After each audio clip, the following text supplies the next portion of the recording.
name is Elsa. It's precious change for me to be master of ceremony in this afternoon, 10 August 2023. The Honorable Chairman of PUI-PT Combinatorics and Craft, Sigan University of Jember, Professor Dr. Anis David, MSc PhD, the Honorable, the invited speakers of this FGD, and all participants. In this special afternoon, we would like to inform about our today's agendas. Please allow me to read our agendas. The first is opening session. Second is singing national anthem Indonesia Raya and singing hymn of University of Jember.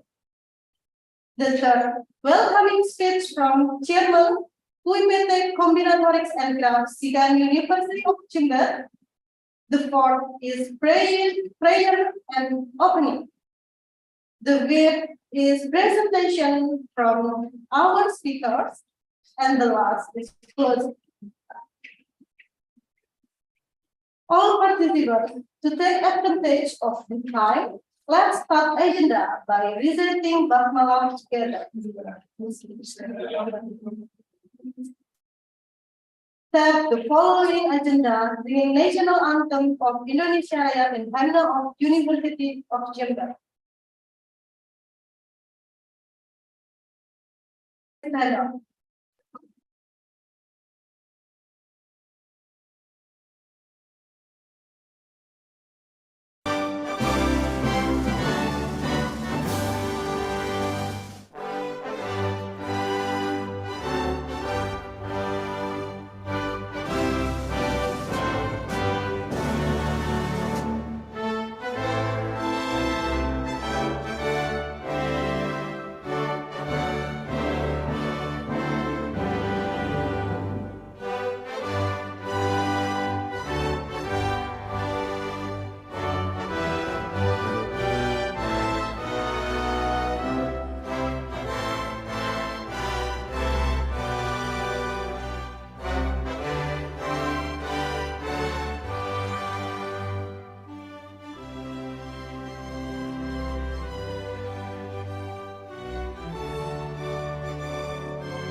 Thank you for all. Please sit down.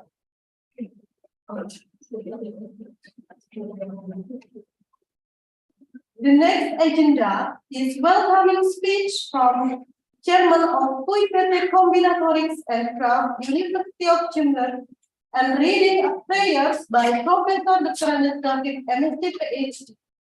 To Professor David, please welcome.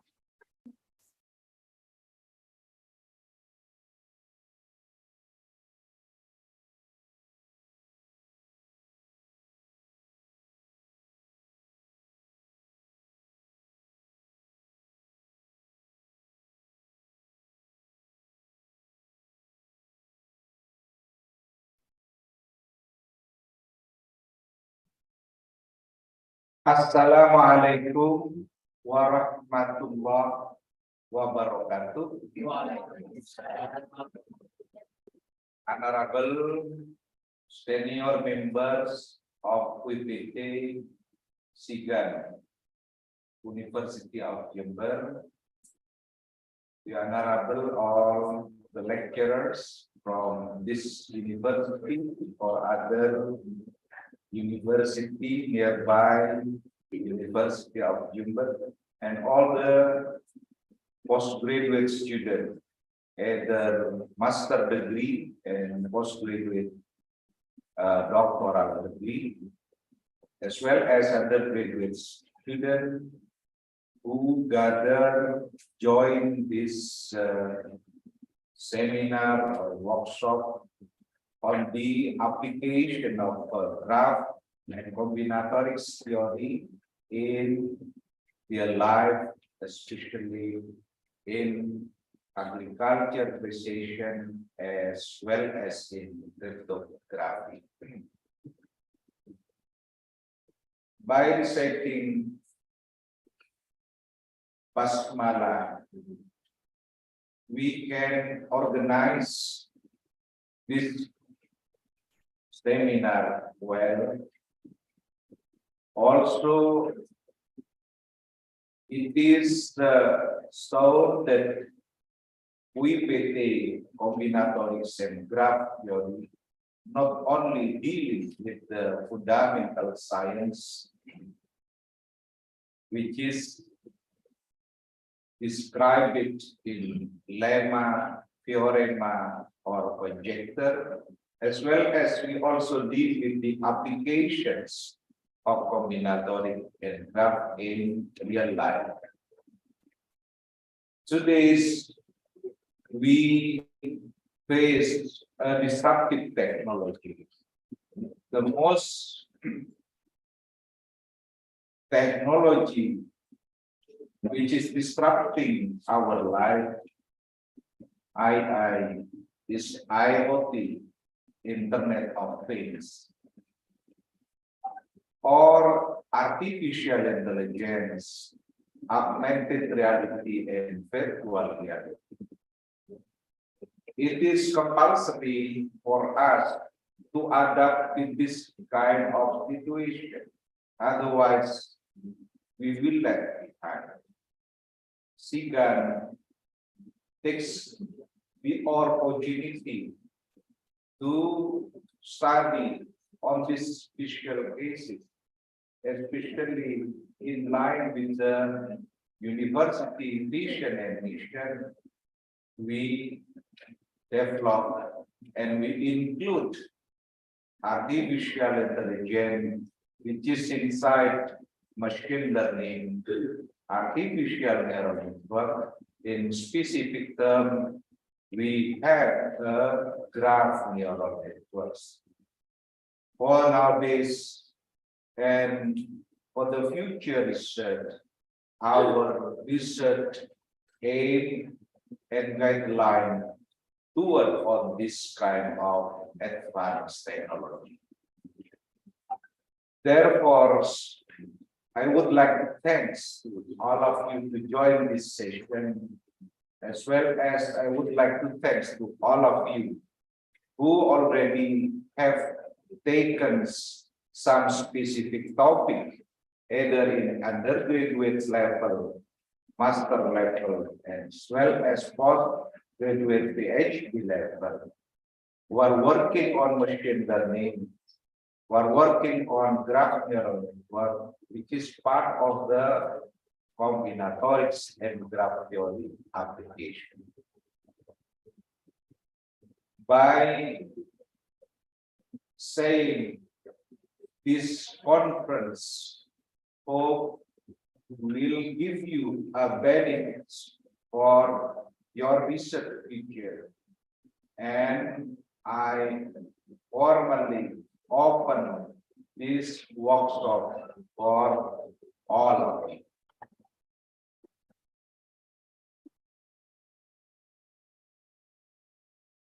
Thank you very much. Assalamualaikum warahmatullahi wabarakatuh.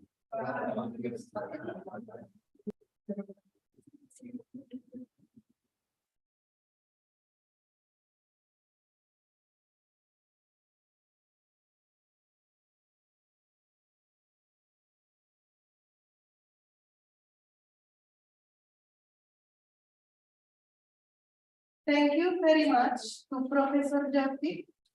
Now, we are entering to our main agenda. This is the focus group discussion, the application of combinatoric and graph theory on machine learning and cryptography. This session will moderate with Indah Lutfiatul Masida. So, Indah, this time is yours.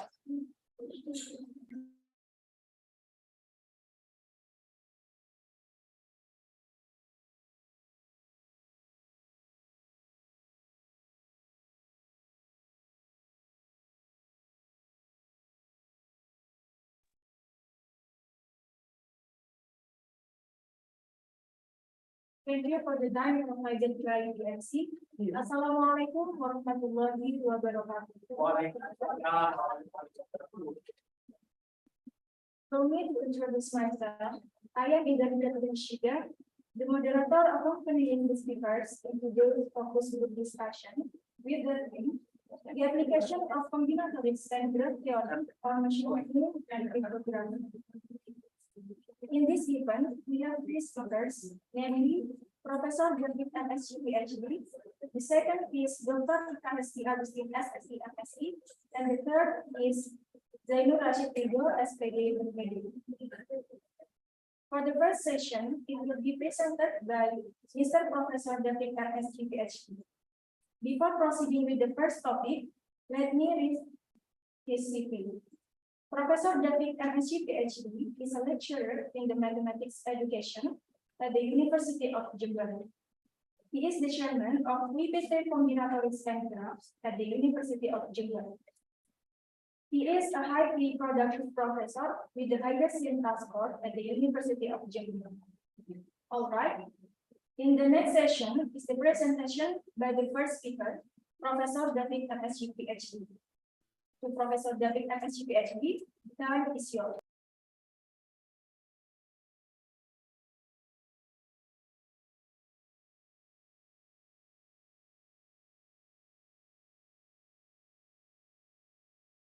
Moderator for our plenary session. I will present a topic on graph neural networks for multi-step time sharing forecasting on precision agriculture technology. It will be beneficial to all of you because some of you are working on this side, as well as some of you also working on the crypto system. So please be ready with this presentation. If you have something to ask, please don't hesitate to raise your hand. All right, the outline of talks, I don't want to go any further.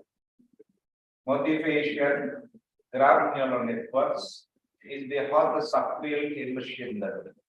So if you look at from 2018 until 2020, the hottest subject of study is the graph neural network in machine learning.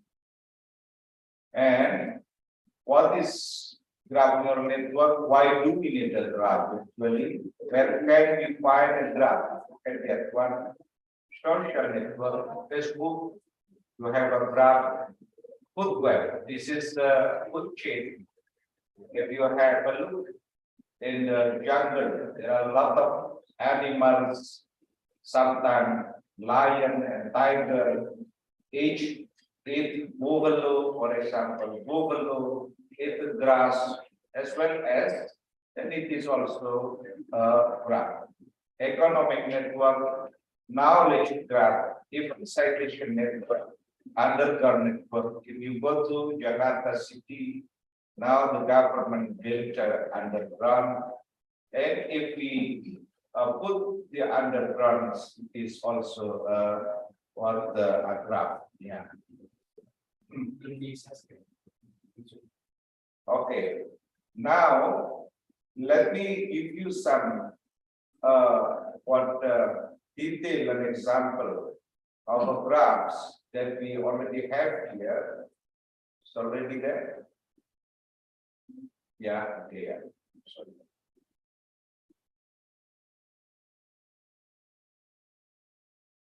Yeah, this one, yeah. Okay. So what is a graph actually? It is a general definition that you can find out in some books. There is a main book that's normally people citing this definition, written by Jonathan and Bruce and Jailin and Dixon. So actually graph is a set of vertex and edges. With a simple how the people writing a graph definition is denoted by G equal a set of PGs and a set of EGs. I believe you can have a look in some books and then you can have some illustration as well. If we have this example, the first one is undirected graph. The second one is directed graph because there is arc. If there is no arc, means it is undirected. Sometimes mixed graph, both of those are appealing to appearing in the pictures. There is an arc and there is an edge. So the graph contains both of arcs and edge makes a graph. And simple graph, if there is no arcs and there is no loops, we can say a simple graph. If there is a loop and there is multiple edges, then we can say that is the multiple graph.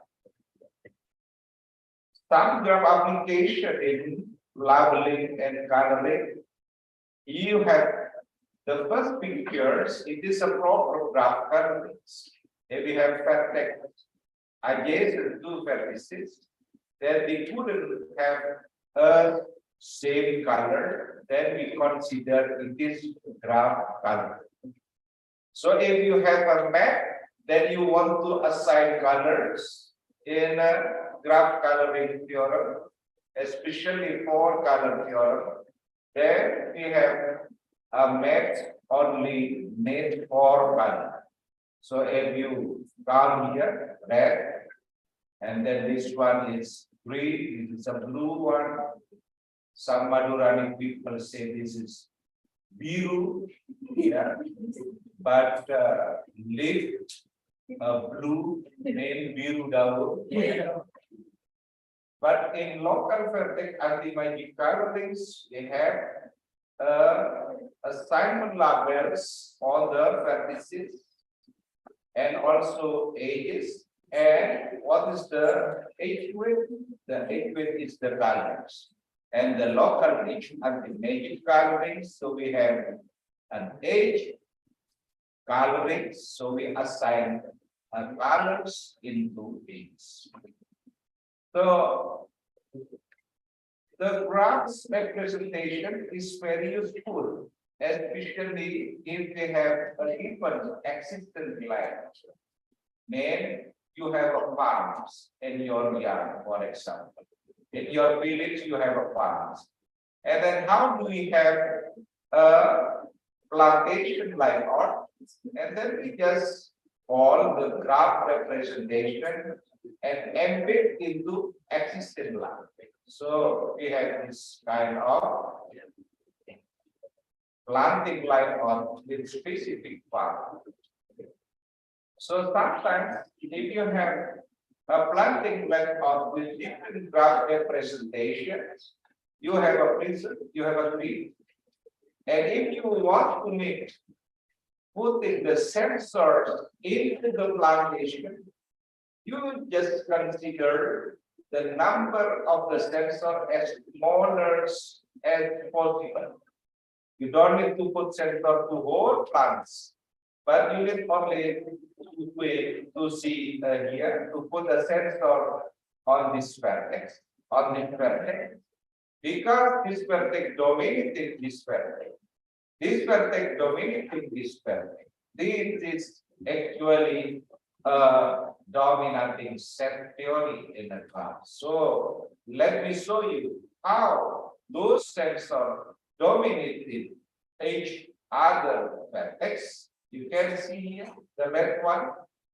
This sensor cover the red vertex. And also here the blue one means the second sensor cover this vertex.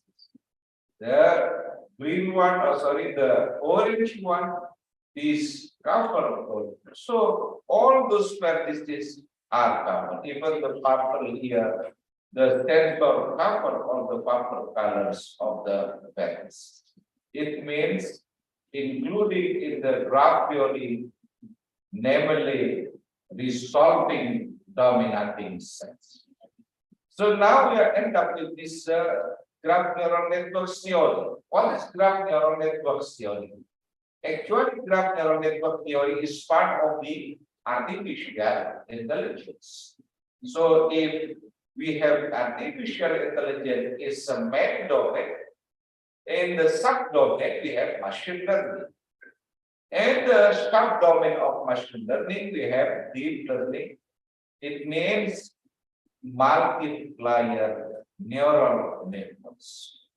Now, three types of machine learning that we know so far. There is a supervised machine learning and also unsupervised machine learning and reinforced machine learning. Now you are working on supervised machine learning. Some of them, if you are working on image classification, for example, there is a bacterial leaf and healthy leaf, you are working on unsupervised machine learning. Yeah, if you are working on classification, it is supervised machine learning. If you are working on clustering, it is unsupervised machine learning. So we have three machine learning types in general. So how do we have actually a description?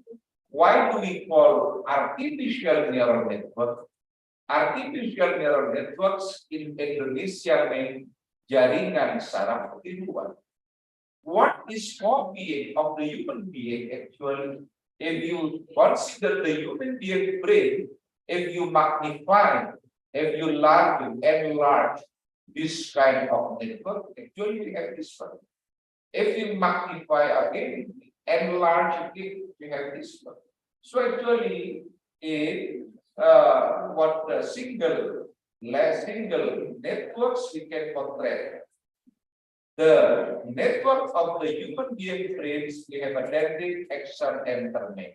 So look, so if we have look this one, actually this is copying the human being networks. Then finally we have artificial neural networks. Now, what is the difference between machine learning and human being? Human being learn from the experience. So if you are in toddler, you are in childhood, you are walking and learning to walk, learning to speak. Actually, your parents, when your parents do parenting on your childhood, They are learning from your parents. They are learning from your experience. But machine learning from a data. So it means you have a big data. Otherwise, the learning process is not effective. So the larger the data, the more accurate you have training the machine learning. It is totally different with the machine. When you are careful, normally you have tools, yeah. You have a door, for example, you have what in the what the tools when you are charged. You control the tool by battery. You control tool by remote control. If you turn the remote control and switch the remote control, the machine follows your instruction. So it is the difference between more human being and machine. So once the data that machine learning can learn, the data can be from RAS, the data can be from Kaggle, the data can be from Reddit, the data can be from MyPlura.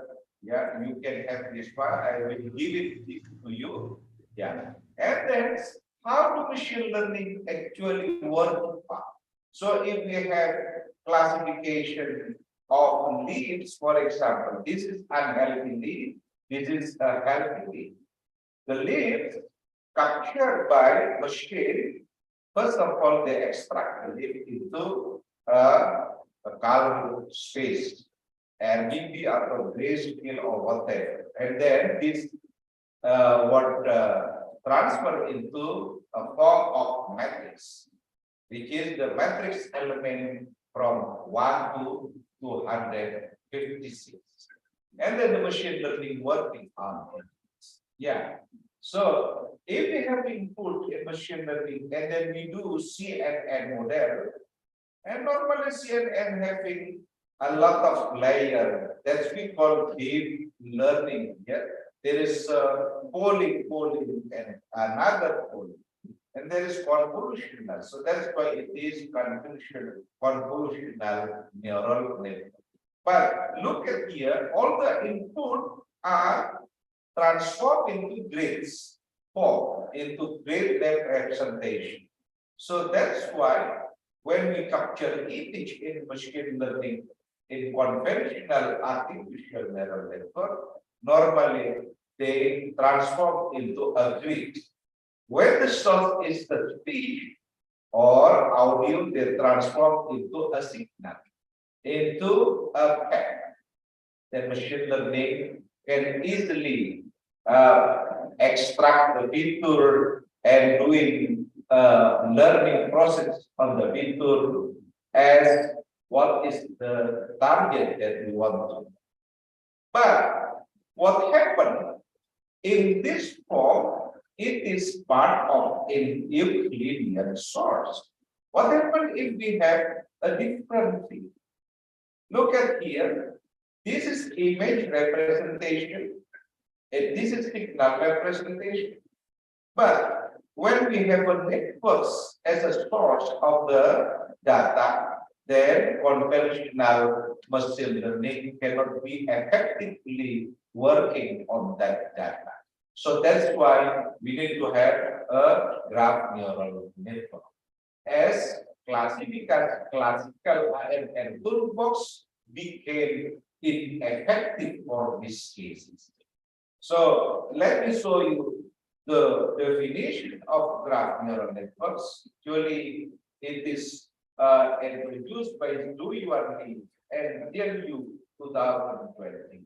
And I believe you can have a look in detail. I don't want to edit this one. Then, as an illustration, what is the goal of graph neural network? First of all, node-level prediction. What is node-level prediction? And also lane-level prediction. And then graph-level prediction. Lane prediction level, especially in the Facebook, in the Instagram, if you are follower or you're following someone, and actually you do not follow someone, but some other your friend follow the other one, and they have similar characteristic, for example, similar hobby, similar university, they are studying in the same university, and then it's like what machine recommender system, and they ask you, do you know him? Do you know her? And then they say, can you be a friend? Would you like to be a friend? That is a recommended system. Yeah.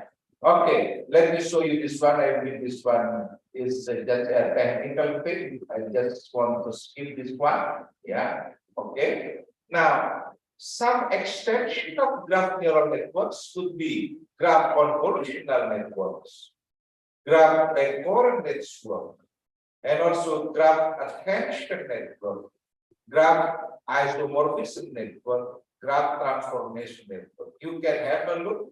There is a survey written by Sung Yan Yu, Cyril Van. There is a survey that it is complete there. You can read it what type of DNA types. Because normally it is very important, include in your chapter 2, yeah, about graph neural networks. And what is the graph neural network? I'll give it this one to you and just put and write in your theoretical framework in your study. Yeah. Okay. What are the language programming for ML?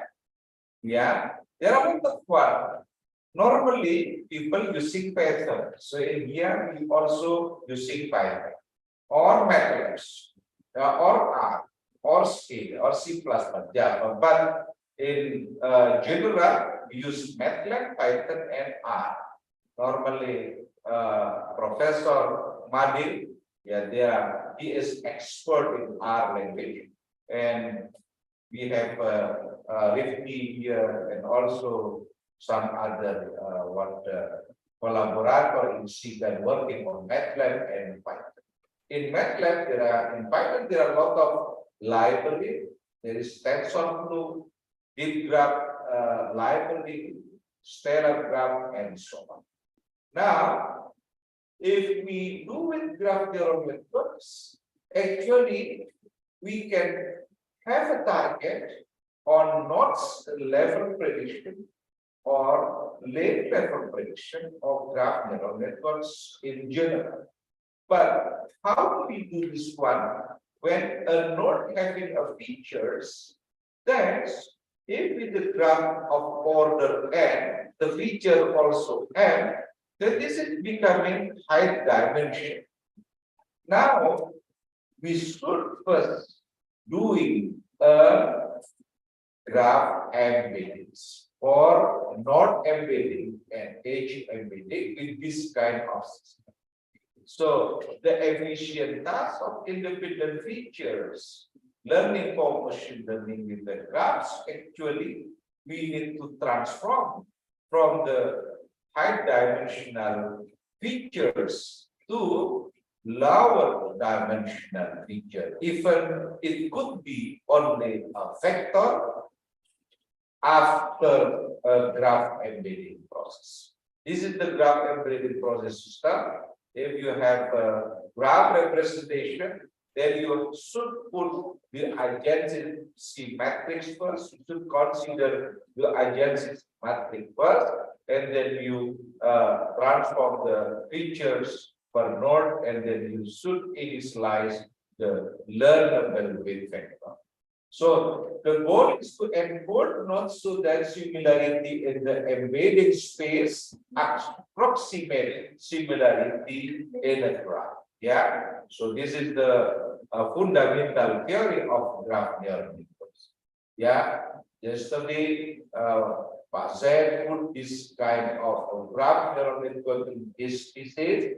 Also, the others one also should describe, that should be able to describe what does it mean. Yeah, because it is also in your representation. Okay, so this is a convolutional neural network. Actually, if we have a lot of practices, so one by one, this test, we need to characterize what the neighbors. Yeah, okay. Some relevant paper for graph neural network, you can have a look in this references. Yeah. Thanks, and Julian Lee, saying there are a lot of Chinese people actually. No Indonesian people. We have Indonesian people. Okay. Yeah. Yeah. Okay. Spatio-temporal graph neural networks. So this is ending the last session of my slide presentation. So what is this, the spatio-temporal graph neural networks actually? So it is the definition of spatio-temporal neural networks and introduced by Kapsnoy Nanbu, Ji Hu Shu, and Ho Suk Sti. It is very rare to spell China's name. Yes, actually mine also from China's name. David Su is my name. Yeah. Classical statistical machine learning. Yeah, for example, algorithms integrated moving average RMA failed to solve the problem because RMA on the best type says constraint. However, if we have a spatio-temporal correlation into account, takes into account, then it is very hard. So we need to have a graph neural. There are a lot of spatio-temporal graph neural network, STRBGN, STGRN, and so on. You can have this one. Yeah, okay. So, what is actually the equipment when we need to collect the data and then we can do in graph neural network analysis? We need a sensor. But then we'll talk about sensor and how to run the sensor later on after Ibu Ika presentation. We need a sensor. Sensor is everywhere. Even in the agriculture, we have a sensor. Even in the river, we have a sensor. Even for training, for raining, raining poultries, we have also a sensor everywhere. So when we have a sensor and we put the sensor in the plantation, then how do we observe the plantation in such way we can get a big data? So in time series forecasting, we observe this one n times. For example, this kind of landing light, and then we observe for the data observation 1, data observation 2, and data observation. We, in my case, we observe until in data 75. So, and then after that, we embed the data in such a way the data becomes lower dimensions. So time series forecasting actually, they want to forecast a multi-step time after the last training session. So for example, in here, the last training testing here, the red ones is the prediction figures, and the blue one is the ground truth figures. Look at that. It is interpolated here nicely.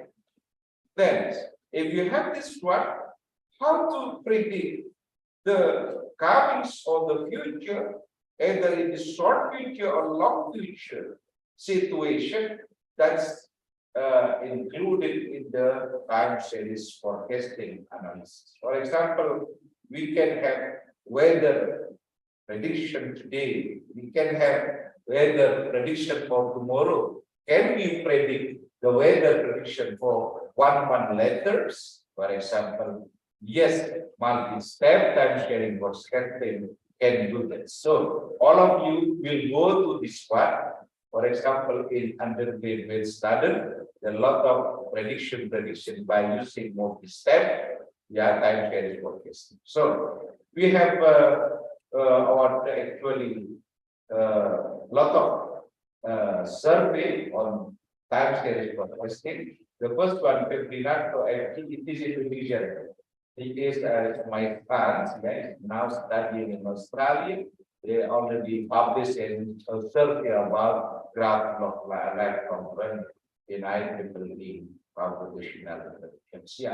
Now for the case study, I'm using local RDH anti-magic target. I believe some of you, yeah, either PhD or so Arif, working on local RDH anti-magic target. So this is H anti-magic target. Yeah, and then we have a definition. The problem is to deal with the multi-step time series forecasting on the soil and pH context. And it means nitrogen, P is phosphor, K is potassium, or kalium in Indonesia. Yeah, we will use firecracker graph with the local area estimated target as a companion planting method and NPK sensor risk. So, how do we deal with this one? Essentially, it is working for a plantation, companion plantation. We take this local RDH anti-magical rate, and then we have a theorem in local anti-magical. Based on this theorem, then we have a look this kind of planting chart. Companion, we have tomato here. It is tomato. And also we have beans, we have peppers. What is pepper? Tapia, pepper in Indonesia. We have carrot, lettuce, and potatoes. Yeah.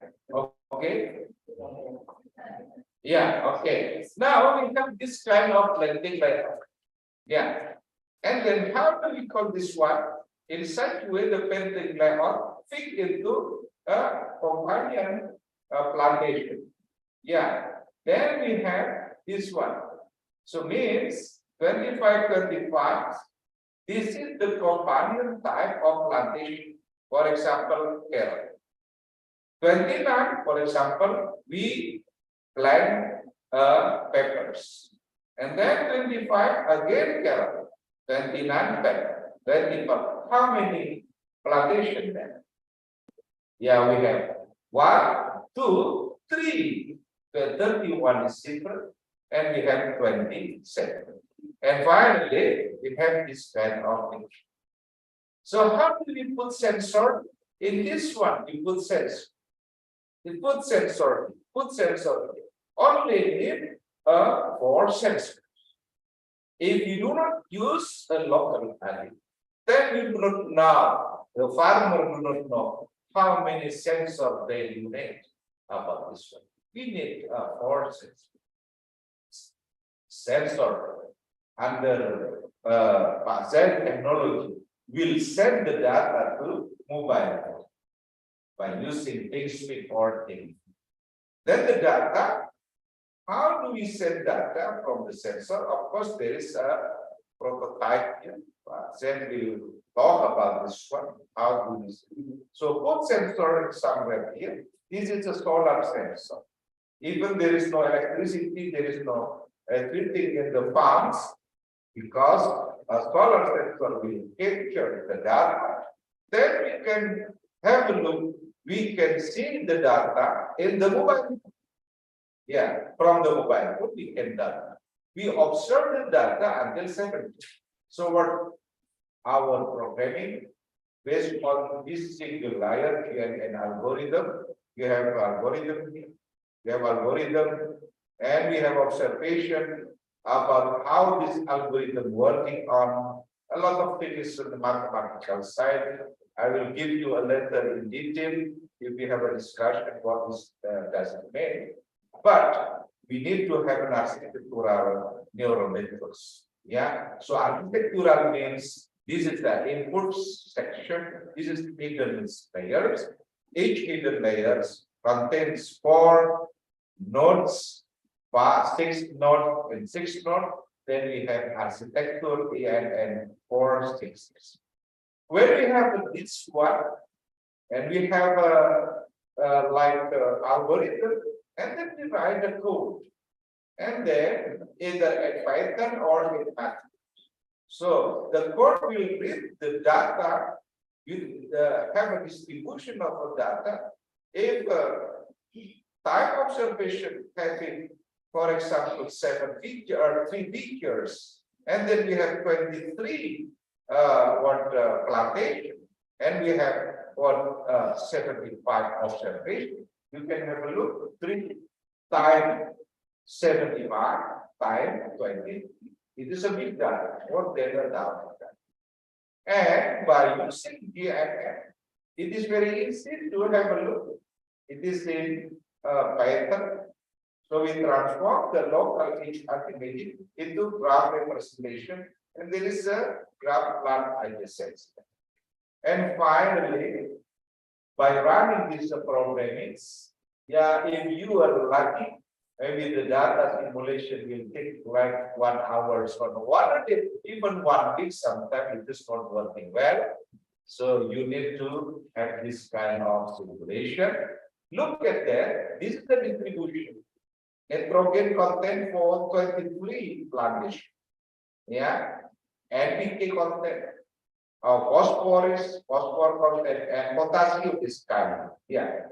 That's the machine will work and will learn how effective the machine, the measure, the indicators in the main sequence errors. Can you see this one? What is the main sequence error? 0.01. So it is the convergent story is going down. Yeah, from the first one is 10 to 0. Main it is effective to do a prediction for the future by using SDGNM, spatial graphic. So look at the training test here. How nice is it? Yeah, very good. So if it is going down, the red one is also going down. What is the color? The red or green? This one is also, yeah. Okay. And people will ask me, if we have 75 days, and then what happened in 15 days ahead? What happened is 10 days ahead? Ya, berapa kandungan NPK 10 hari, 15 hari, dan kemudian 30 hari ke depan. No problem, the machine will answer exactly. So this one, the time series forecasting. Yeah, understand, yeah? And then, if we compare, and the comparison we done this type this one, yeah, because this is a problem, it is not so clear. You need to type in Microsoft Word. Yeah. So look at this. 5 days, 10 days, 30 days, 20 days. We can have, because we are working on multi-step time series forecast. If we are working on only one step, then only 1 day we can predict. Because multi-step we can predict more days, whatever you like, 10 days, 3 days, it's okay, no problem. By using better. You already have the flow, this code, the algorithm you already have. Yeah, so you can have it, and also undergraduate student after Centro, you can have it as well. No problem. Yeah, so this is the open problem that we have. I'm not sure that my talk is very long. Open problem of LHCN, open problem obtain the surface level, and also continue to determine the exact. And then open problem characteristic, and also apply this one to the the SDGI or different companion plants. Yeah, because when we have a companion plant with specific companion type, might be in different companion type. Yeah, it is well problem. So even we have a lot of number of students, it is not finished yet. So there are a lot of well problem because there are a lot of things that we can. Yeah. Hopefully, student will enjoy this study. Exactly, you will get success. And I will pray for exercise and others, yeah, and your friends at all, because we will be having a central starting from Friday, and then also I will pray for Eric and Wahyu, because there we will have also self-growth within 3 weeks future, and also Bazen, so we'll be having the qualification exam, yes, for success story for Rina and others. I believe they will be inspiring the other students because you get the teaching from. And for undergraduate student, you just start beginning, please keep high feeling, yeah, because we have everything here. Don't worry about what is the boarding, how is the food, how to writing a program. Don't worry about this because we provide. Yeah, thank you very much. This for me. Hopefully, this benefiting to all of you. Assalamualaikum warahmatullahi wabarakatuh.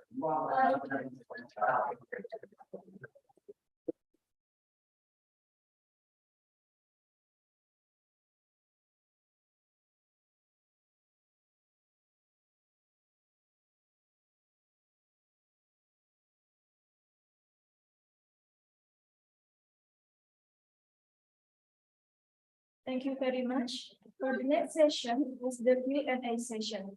We invite the participants of the focus group discussion to ask their questions.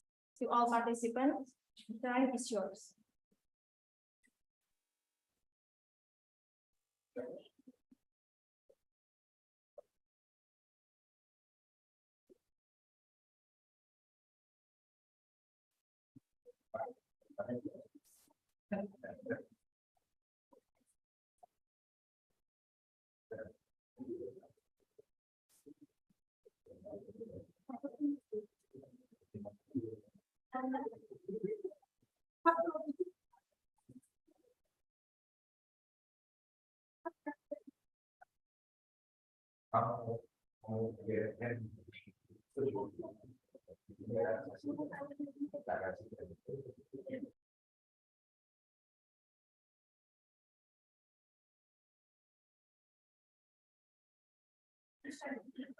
You understand?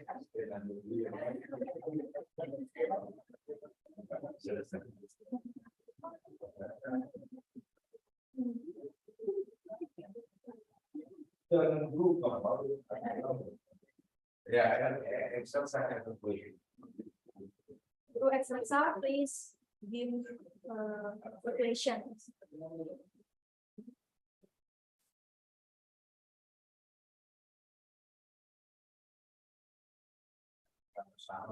Yeah.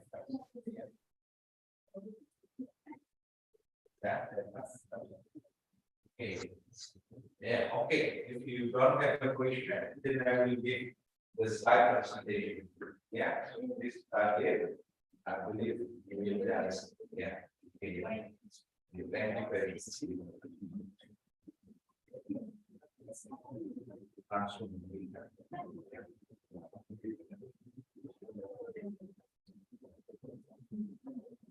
If there are no further questions, we will temporarily conclude this first presentation session. We thank to Professor David MSc PhD, who kindly delivered an extraordinary presentation.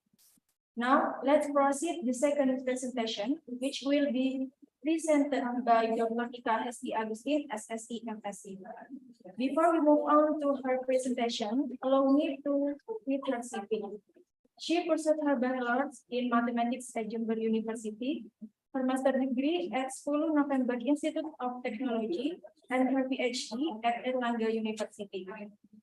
She works as a lecturer at Jember University. All right. For the next session is the presentation by Dr. Ika Hesti Agustin, SSC MSc. To Dr. Ika Hesti Agustin, SSC MSc, the time is yours.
Assalamualaikum warahmatullahi wabarakatuh.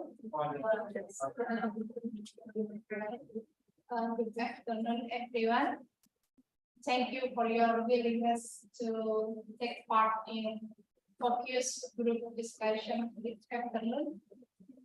Thanks also to my all colleagues who have organized this event and give me the opportunity to talk about the application of irregular plastic labeling on image encryption. This is my outline, motivation, introduction, and then context and its irregular plastic labeling. And then it's a finding, open problem. And then also I give the application of irregular reflexive labeling on image encryption. This is my motivation. In a loop-class multi-graph, to ensure that all vertices have distinct degree, we need to determine the fewest parallel edges required. In the term of simple graphs, to error the problem becomes a graph labeling problem. In which number of parallel edges represented a positive integer on an edge, and irregularity requires that the sum of all edges at the vertices pairwise is big. The problem now expressed by sign positive value to the edges of a simply connected graph of order at least 3 in such way that the graph becomes irregular. This minimum lattice label and then now is now as irregularity strength. The concept of reflexive irregular multigraphs propose a natural consequence of irregular multigraphs by allowing for loops. And then irregular reflexive labeling includes also vertex label, which represent loops, and that the vertex label are even numbers, representing the fact that each loop contributes twice to the vertex degree. 0 for a vertex without loops. Then the weight of a vertex under a total labeling is now determined by summing the incident edges, its labels, and the label of the vertex.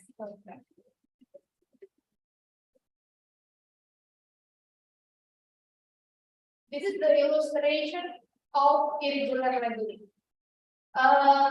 Let G be a graph for vertices. In the left, we have a graph with 4 vertices, and then the first vertex, the degree is 3, and then the second of vertex, the degree is 2, and then the third of vertex, the degree is 2, and then the last, the degree is 3. And then we will make sure that all of vertex have distinct weight. The all vertex must have distinct weight, and then we allow one edge. We allow one edge so that the all vertex have distinct weight. And then we give one edge to the P1 and P2, and then we give one edge to the P1 and P4. So we can sum the all vertex weight in the each vertex. For the first vertex, the weight is 1. And then in the second vertex, the weight is 3. We look the number of edges that incident in each vertex. We can see in the second vertex, the edge is 3 with incident with P2. We can all of you can sum. This is there are three edges with incident with P2. And then in the third vertex, we have two edges. We have 2 edges that incident with P3, so that the weight is 2. And then for the fourth of vertex, the weight of P4 is 4. This is illustration of irregular labeling.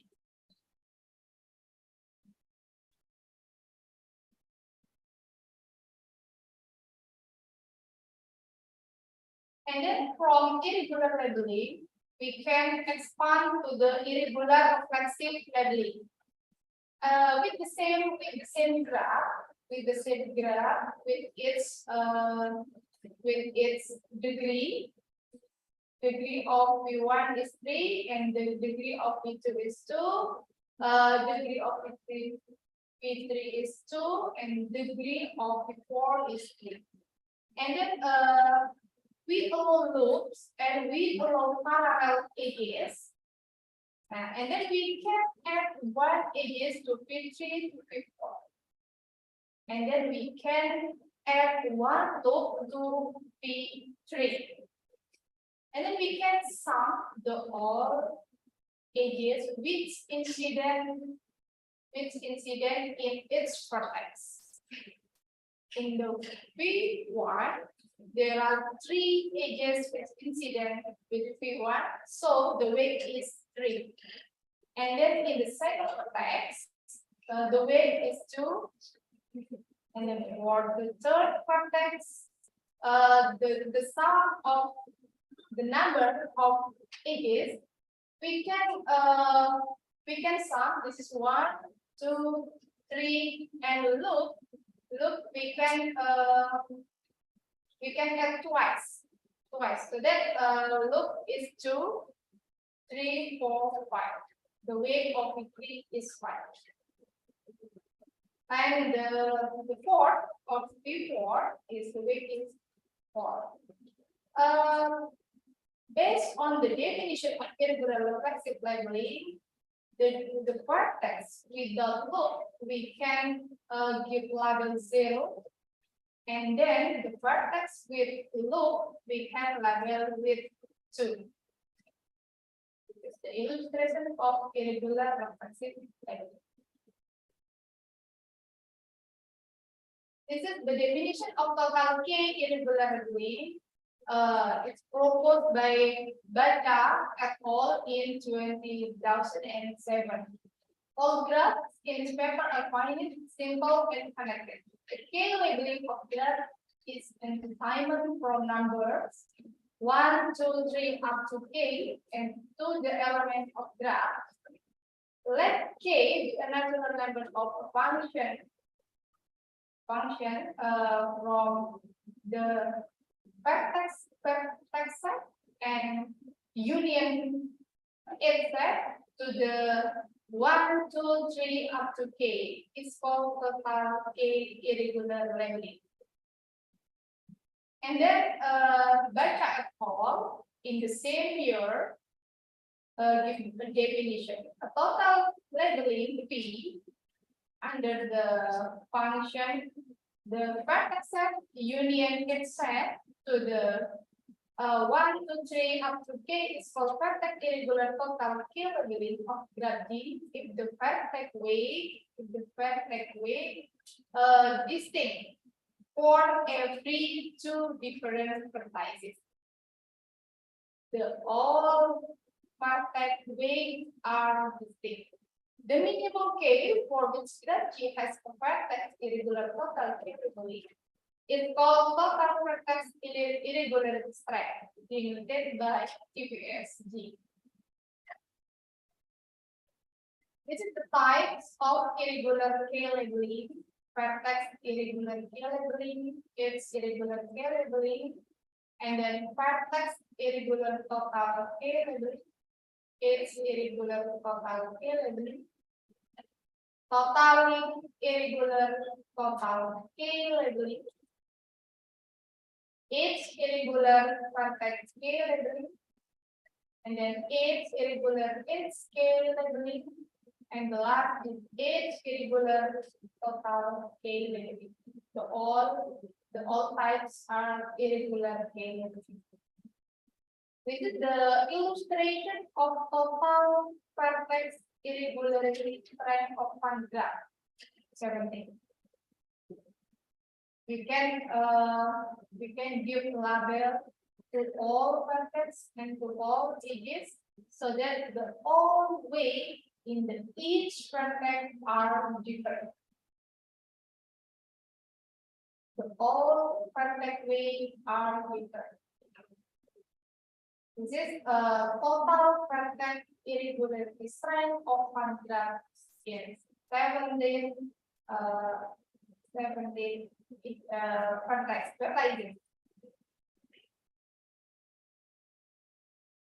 And now the definition of vertex irregular reflexive K labeling. It is proposed by Tana et al. In 2018. Total K labeling. This is the same. The definition the same with irregularity strength before, but there is a constraint. The function of label. The function of label in vertices and edges. The function of edges from the X step is set to the first natural number K, and a function from the vertex step to the non-negative even number up to 2kp, where K is the maximum of K and 2kp. A vertex irregular reflexive K labeling of the graph G is the total K labeling if for every two vertices have different weight. The reflexive vertex strength of G denoted by FVSG is the minimum K for the graph G, which has a vertex reflexive K labeling. This is a lemma for determine a new theorem from Tana et al. In 2018. Let's give you a graph of the P and minimum P, and the largest vertex weights of P under any irregular vertex reflexive labeling. Calculate P plus minimum delta minus 1 if P equivalent 0 modulo 4 and P equivalent 1 modulo 4 and delta equivalent 0 modulo 2 or P equivalent 3 modulo 5 and G delta minimum delta equivalent 1 modulo 2 and P plus minimum delta for other ones. This is the corollary from Tana. This is FVSG for regular graph. This is FVSG for regular graph, only regular graph. And then Agustin et al. In 2020 proposed the log curve for any graph G.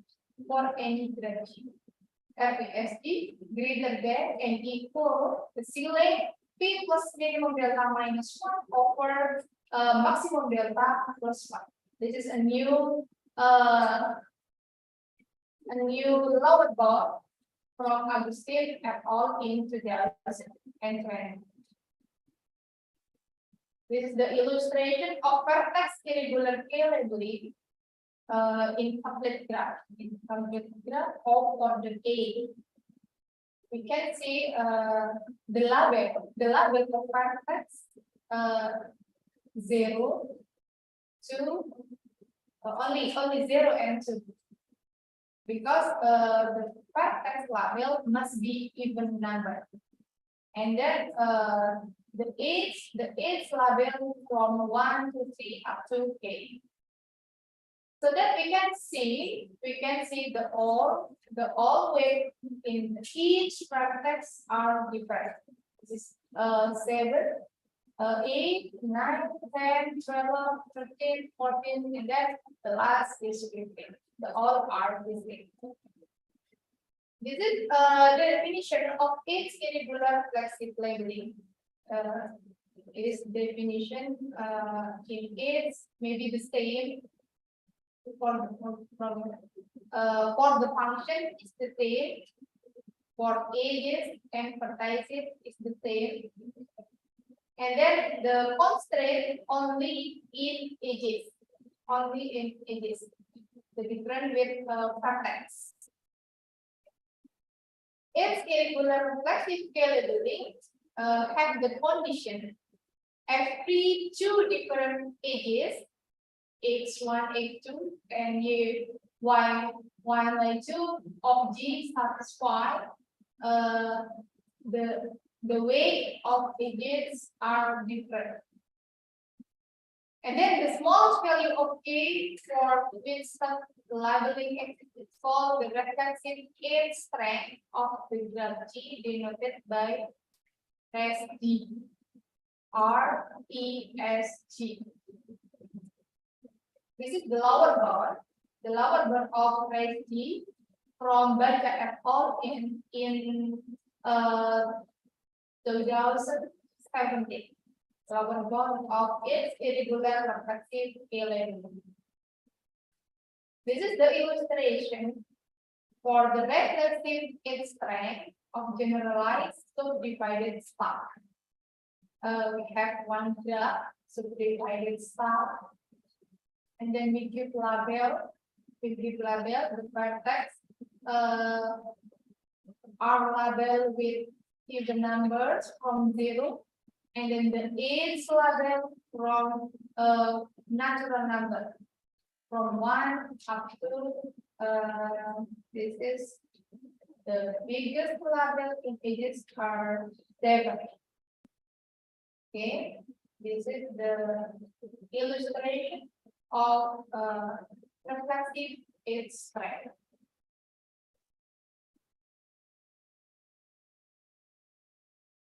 This is the way to determine the reflexive vertex strength or age for any graph.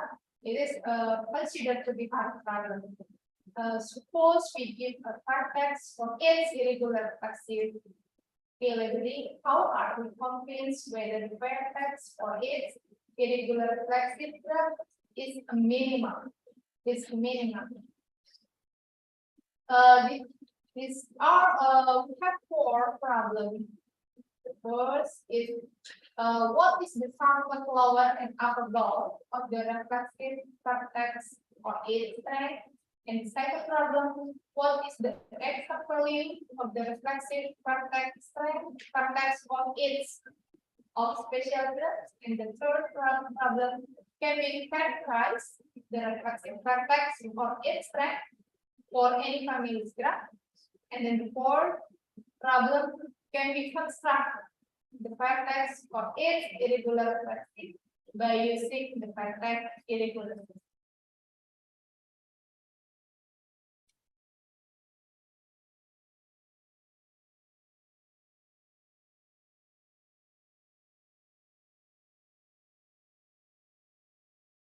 The method or strategy to solve the problem. The strategy one is consider the complexity of the constraint, consider the maximum and the minimum degree of the vertices. Since the level of vertices in ages can be repeated, their vertex weight must be distinct. The vertex weight or its weight must be distinct. Depend on vertex or its evaluator. The second strategy analyze the existence of irregular reflexive K-labeling, otherwise do a permutation, develop a function of lattice advantages and vertex weights of the vertex irregular to obtain FPX. The third strategy is the previous Van lemma theorem parallelize and develop characterization by starting theorem in a big implication statement. Prove it analytically, algebraically, or qualitative in two directions. And the fourth strategy, consider the existence of vertex irregular total K-labeling, analyze whether possible or not to develop a vertex irregular reflexive K-labeling based on it. And then determine the general function of summation. This is some recent findings in vertex irregular reflexive labeling and edges irregular reflexive labeling. This is a new theorem from Agustin et al. In 2021. This is for the first, and then the parallel also from Agustin et al. In the same year. This is a new theorem. In any graph with L pendant vertex.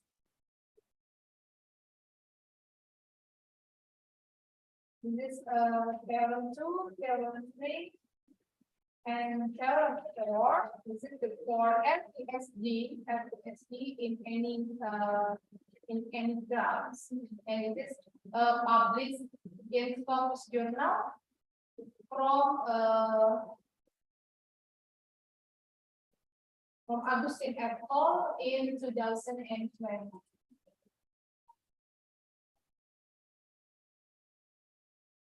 This is also published theorem in Scopus Journal.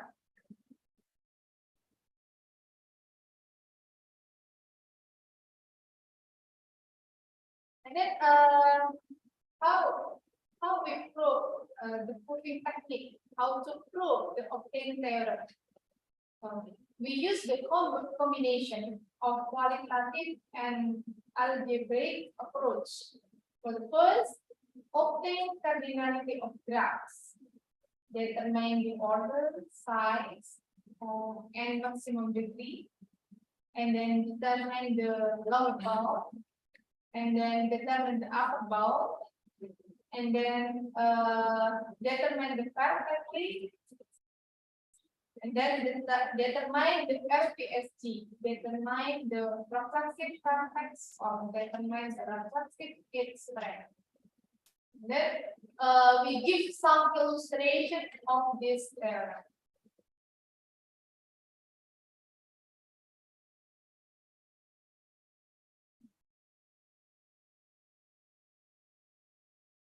This is a new theorem from Agustin et al. In 2021. Let K complete graph be a complete graph, Kn be a complete graph, the reflexive vertex strength of Kn is 2. This is the same theorem from the to proving of its theorem. The first step is obtain the cardinality of graphs. I think the participant in here know about it. Obtain the cardinality of graphs. The first step in proving theorem. And second is determine the lower bound. We use the lemma, or we use the theorem which have found in the previous result from the previous researcher. We can determine the lower bound based on the its graph. And then for the third is determine the upper bound. Determine the upper bound by construction the function of edges and vertices. Construction the function. And then determine the vertex weight based on the function of vertex and vertices and edges. You can determine the vertex or its weight. In the example, we use the irregular vertex, the vertex irregular vertex labeling. So we determine the vertex weight. And then the last step, we can conclude that if we have the same value, lower and upper bound, it concludes that FPS is the same. But that's on the theorem.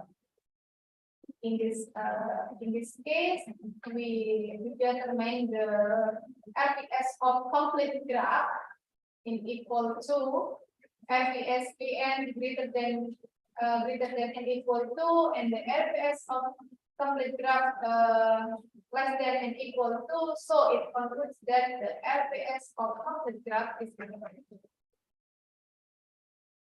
And then this is the illustration, but of complete graph of order A.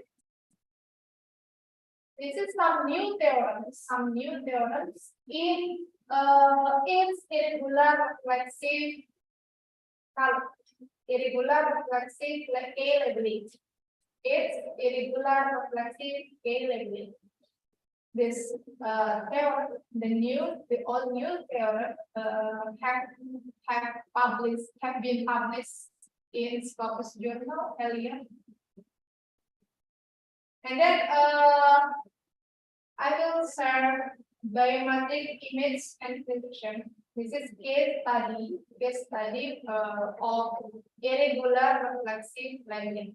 And I choose irregular reflexive labeling for this case study. The proposed image encryption is from Derbeck et al. In 2021 obtained the encryption plain text using local labeling with super intermediate local bits gallery. Meanwhile, Handoko et al. In 2022 obtained the encryption of plain text using super intermediate local labeling. Image encryption using random number generator. It is proposed by Wang et al. In 2023 in to secure medical data by encrypting it using a pseudo-random number generator. Meanwhile, Ahmad et al. In 2022 uses a true random number generator to generate those random numbers.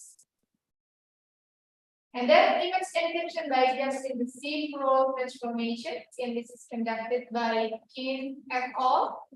In 2023 combines the static transformation and C-pro transformation to change the position of the image itself.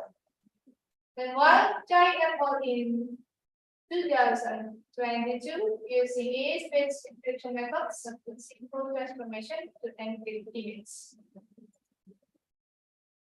This is the framework of proposed image crypto system. For the first, we have plain image, and then with C-pro transformation and plus construct keystem using irregular labeling, and then plus by construct random number generator and the all numbers in modulo 200 by 56, because the image which have RGB, the value of RGB from 0 to 255, and then the odd number in In this encryption, in modulo 256, we count based on the LGB value. And then from plain image with simple transformation and plus constructed string and plus constructed number be a cheaper image. And then from cheaper image we can construct two plain image again with the same way.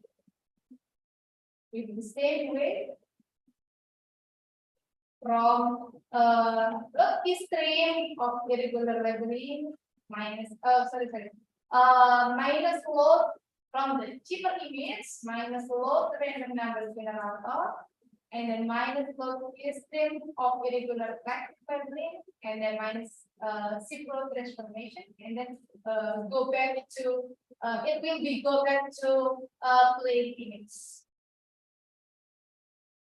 This is the option variation. We have if we have one image with the RGB, and then we give some technical example about the encryption process. Let the grayscale image. We choose grayscale image. The grayscale is the average grayscale. It's average the value of red, green, blue. This is the image with the matrix of image, which the element of this matrix is the value of grayscale image. And then we have study, we have example, an example and case study. We choose 8 row and then 5 column. This is for example, for an example. And then this on theorem 1, I say that we choose 8 irregular flexible labeling for this case. I choose theorem 1 in the 8 irregular reflexive labeling. And we get the labeling of CN O dot with P2. And then we choose N equal 3. This is the case 3 of graphing theorem 1. By adjusting, this is the step 2. By adjusting the order of image matrix, we can have case 3. It is depend on, we can crop of case 3 depend on the number of row and column in image. I give case study. I give case study in row 8 row and 5 column. And also we crop case 3 matrix based on the image. And then we have 8 row and also 5 column. And then step 3, we apply a simple transformation. This is simple transformation to the image matrix by the following function: AE, T to AE, AI, G plus 1. So that this is the simple image. We can give the other function of simple image. This is not unique. This is not unique for the following rule. This is not unique. We can construct any other function to simple image. And I choose the following rule or the following function to simple image. And then we generate random number from 1 to 256 as many rows and columns. of the plane image. For the plane image, this is a random matrix. Random matrix also have 8 row and then 5 column. What's that 5? We can sum plane image with case before in modulo 256. This is the sum of 2 matrices.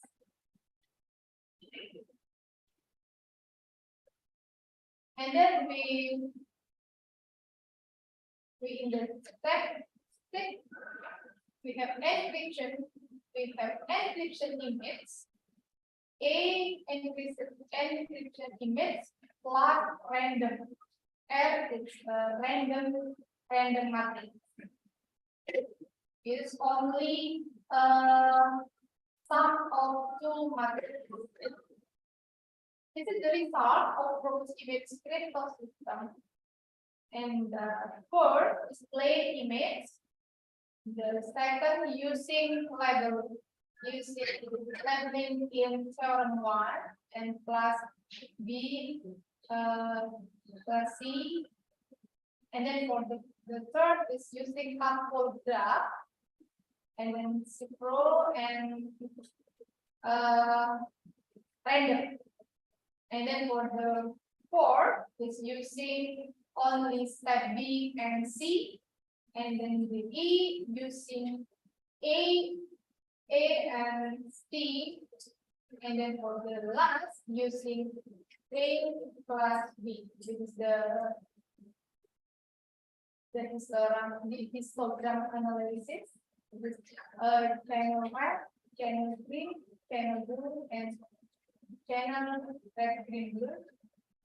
This is the table is show the correlation for the testing scale for the course using labeling and then Cipro and then random. The correlation of R, red, green, and blue, and then this value depend on the program. This value depend on the program, and then this is correlation for the plane image R red. For example, the value of R red. R is correlation in red color. If we have a value, the smallest value will give the difference from the plane image correlation. If we have the biggest correlation, if we have biggest correlation, the image must be the same. If we have big correlation, the image must be the same. But if we have a small correlation, the two images is different. It is an example of correlation in fact. And then this is the value of correlation in green, and then this is the correlation in blue.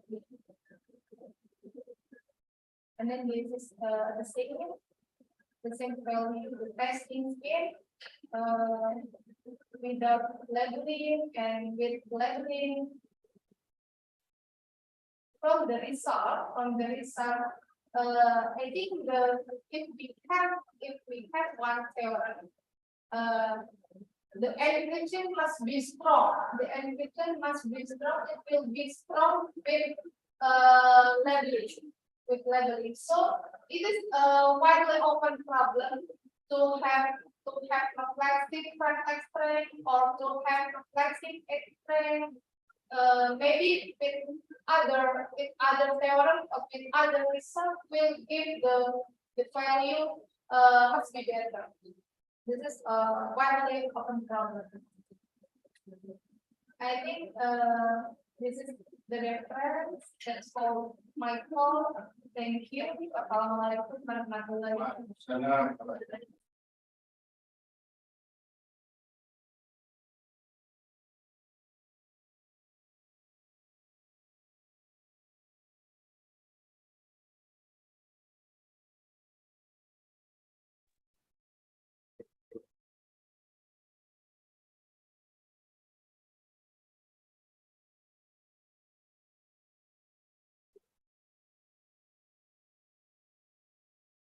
Farewell, thank you. The next session is the Q&A session. For all the participants of the focus group discussion who have questions, please feel free to ask.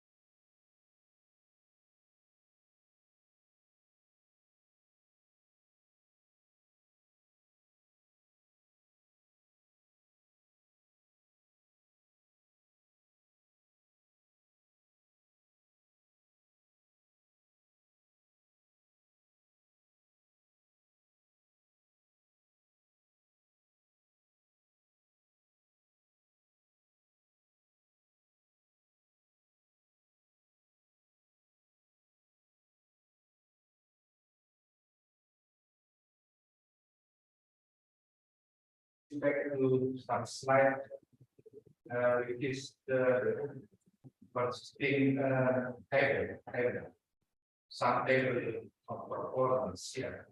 What does NPC stand for? You ask, I stand for, we ask, and I stand for. I think it's that. Okay, the other part, would you tell me actually negative signs indicate this time? What does negative sign indicate?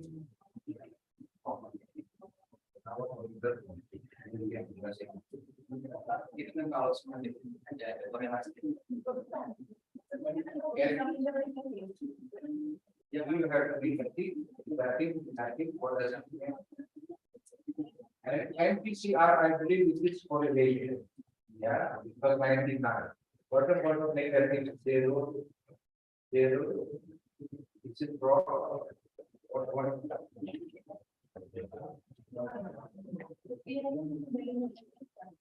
Oh,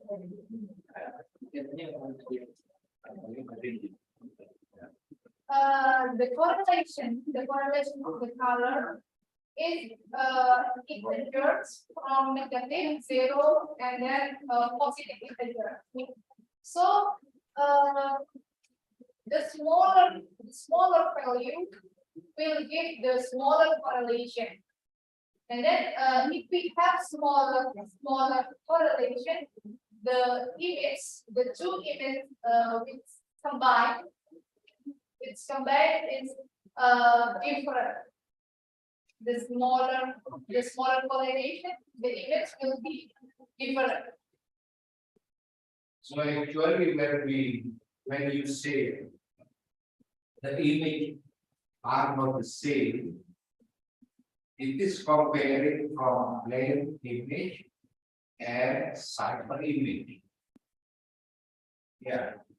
Yeah, Plain cipher and cipher image. Plain image, the question is by implementing the focus method, the resulting cipher image similar with the plain image. That's the main target.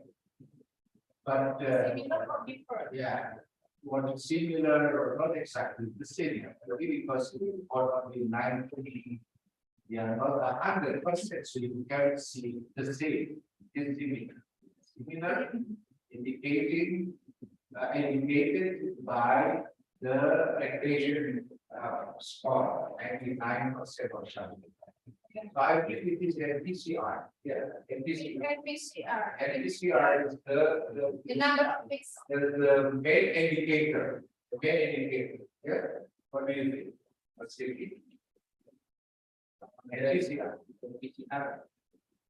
I mean, this number pixel, the number of pixel change with Number of pixel change rate. So can you tell me what is the regulation? Can you correlation. correlation? Sorry, correlation can be NPCR. No. What is that? NPCR is the number of pixel change. So how do we see that The change. it is 90%? For example, 0.9. I think the number of pixel change rate from 0 to 100. And then the more values of NPCR, it will be the most number of pixel change. So that the plain image and deeper image will be different. Yes, because The more yeah, the more number of pixels generate because of the the more number of NPCR, the more number of PCR, and then the more number of pixel generate, and it will give the different image from plain image and then cyber image. Okay. So maybe we need to have more description about the yeah. Thank you very much. A lot.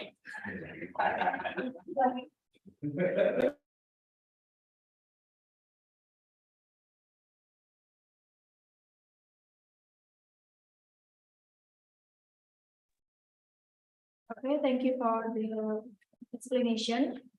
If there are no more questions, we will temporarily conclude the second presentation session. We express our gratitude to Dr. Ika Hesti Agustin, SSD FSD, who kindly delivered an exceptionally informative presentation. For the third presentation session, will be delivered by Mr. Zainul Rashid Ridho, SPD MPD. Before we move on to the third presentations, allow me to read his CV. He pursued his bachelor's degree and his master's degree in natural science education at Wilber University.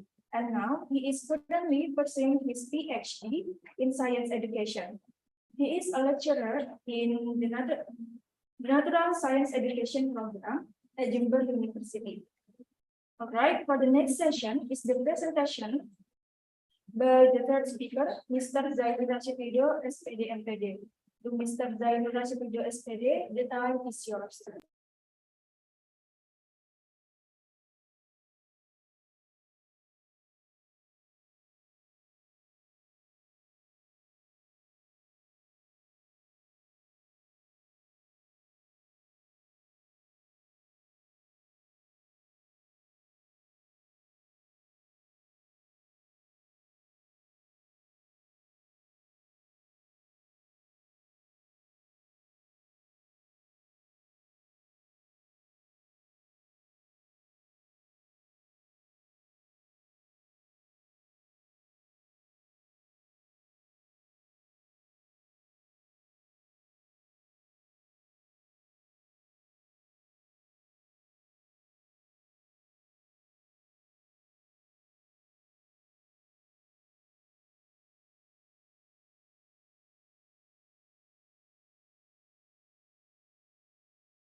Assalamualaikum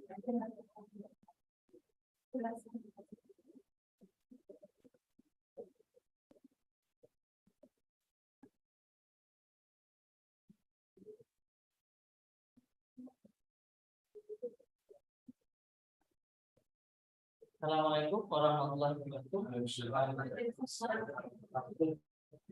My name is Dayo Rakuto. Want to explain about big data analytics on precision agriculture. Yeah.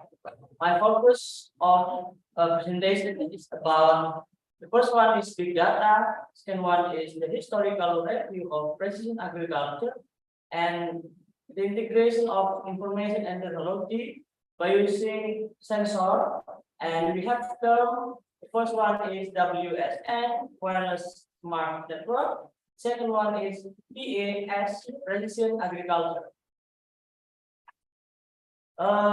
We start from the outline of thoughts. First one is motivation, big data in precision agriculture. The third is collecting data in precision agriculture using smart sensor and IoT. And the last is time series forecasting. Yeah. You know, the agriculture.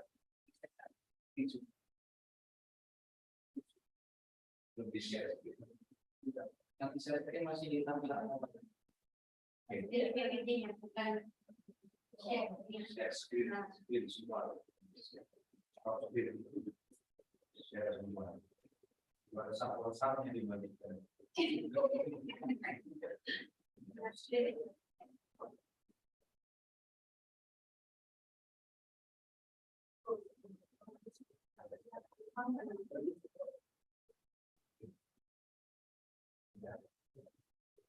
Okay, we divide it into traditional and smart agriculture process.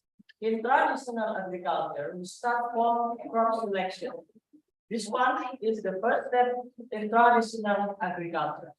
And we continue into land preparation, seed selection, seed sowing, weight on rain, fertilizing and manuring, weeding and harvesting back into crop selection. This is traditional agriculture.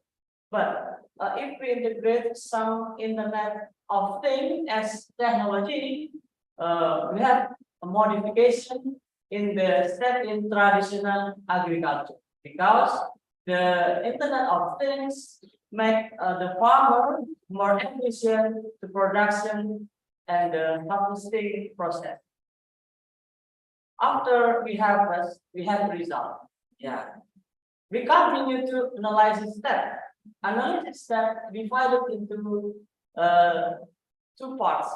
The first one is yield mapping, crop or soil model. Now, crop and soil model, we want to explain about how to integration of UAV, the unmanned aerial vehicle, not as a normally vehicle we using a pilot, but a vehicle that unmanned, no pilot. We know about a drone. Drone is for crop and soil model. We have a soil model from camera beside drone, and behind of drone at the bottom of drone we have rotating the engine of camera to get soil model. First is analysis, and the second is planning. Planning divided into two steps: soil survey and sampling, field mapping, data integration. Data integration is using smart. This is the focus of my discussion in this slide. Yeah. Seed sowing, irrigation, yeah, it is also integrating with a smart sensor, namely soil moisture sensor, and the actual term is water pump. We have more of power in electrical power, but the power we use DC power, DC power, DC power. Yeah, that is harmful when we integrated some technology in the agriculture. Yeah, and the next step is about fertilizer. Fertilizers mean the most useful part. Yeah, to get some information about how we treatment the plantation.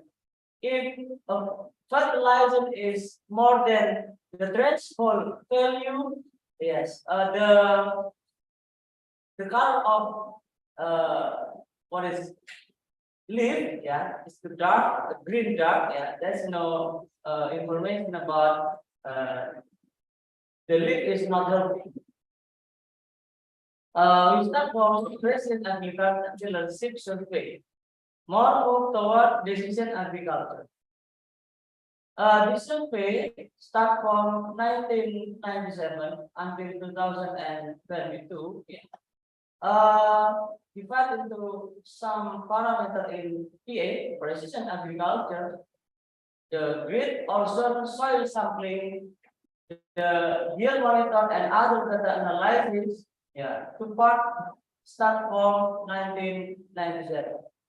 But when we integration about the technology, we start from the 2019, yeah, using green ozone plant tissue sampling, wire or wireless sensor network, and electronic record mapping for traceability.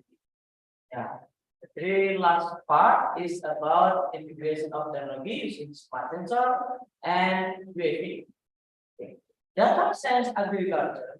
So the graphic about the improvement and the increasing of technology in agriculture. Revolution of agriculture sector using big data technology. Yeah. The information of big data is connected using smart sensor. Future farm using precision agriculture, often referred to as precision farming. Is another approach managing agricultural practices, high degree of accuracy and efficiency, using survey drone, fleet of agribot, smart tractor, testing cows. Testing cows is how to get the information from the cow. Like with the sound of cow, we have a sound sensor. For the temperature of cow, we have sensor for temperature. And the farming data. This is the final step. Collecting the data from survey drone, fleet of agribot, smart tractor, and testing cow. If we use the instrument in PA, there are three kinds of instrument as general. Yeah, we use like a temperature. This is thermometer, and this is tools of relative humidity, and this is soil moisture meter, and the last is digital hydrogen ion concentration meter. In Indonesian, we say pH meter. This one. But this is the ancient part when you using to calculating about the some parameter in the precision agriculture. Okay. The next step is big data in precision agriculture. Big data refers to the extremely large complex data, namely data set, the amount of data, 1,000 data, million data, that can be effective processed using traditional data processing. The data set characteristic by the value, velocity, variety, and sometimes known as OP. Volume. Big data involve massive amount data. Traditional data processing systems struggle to handle such large volume effectively.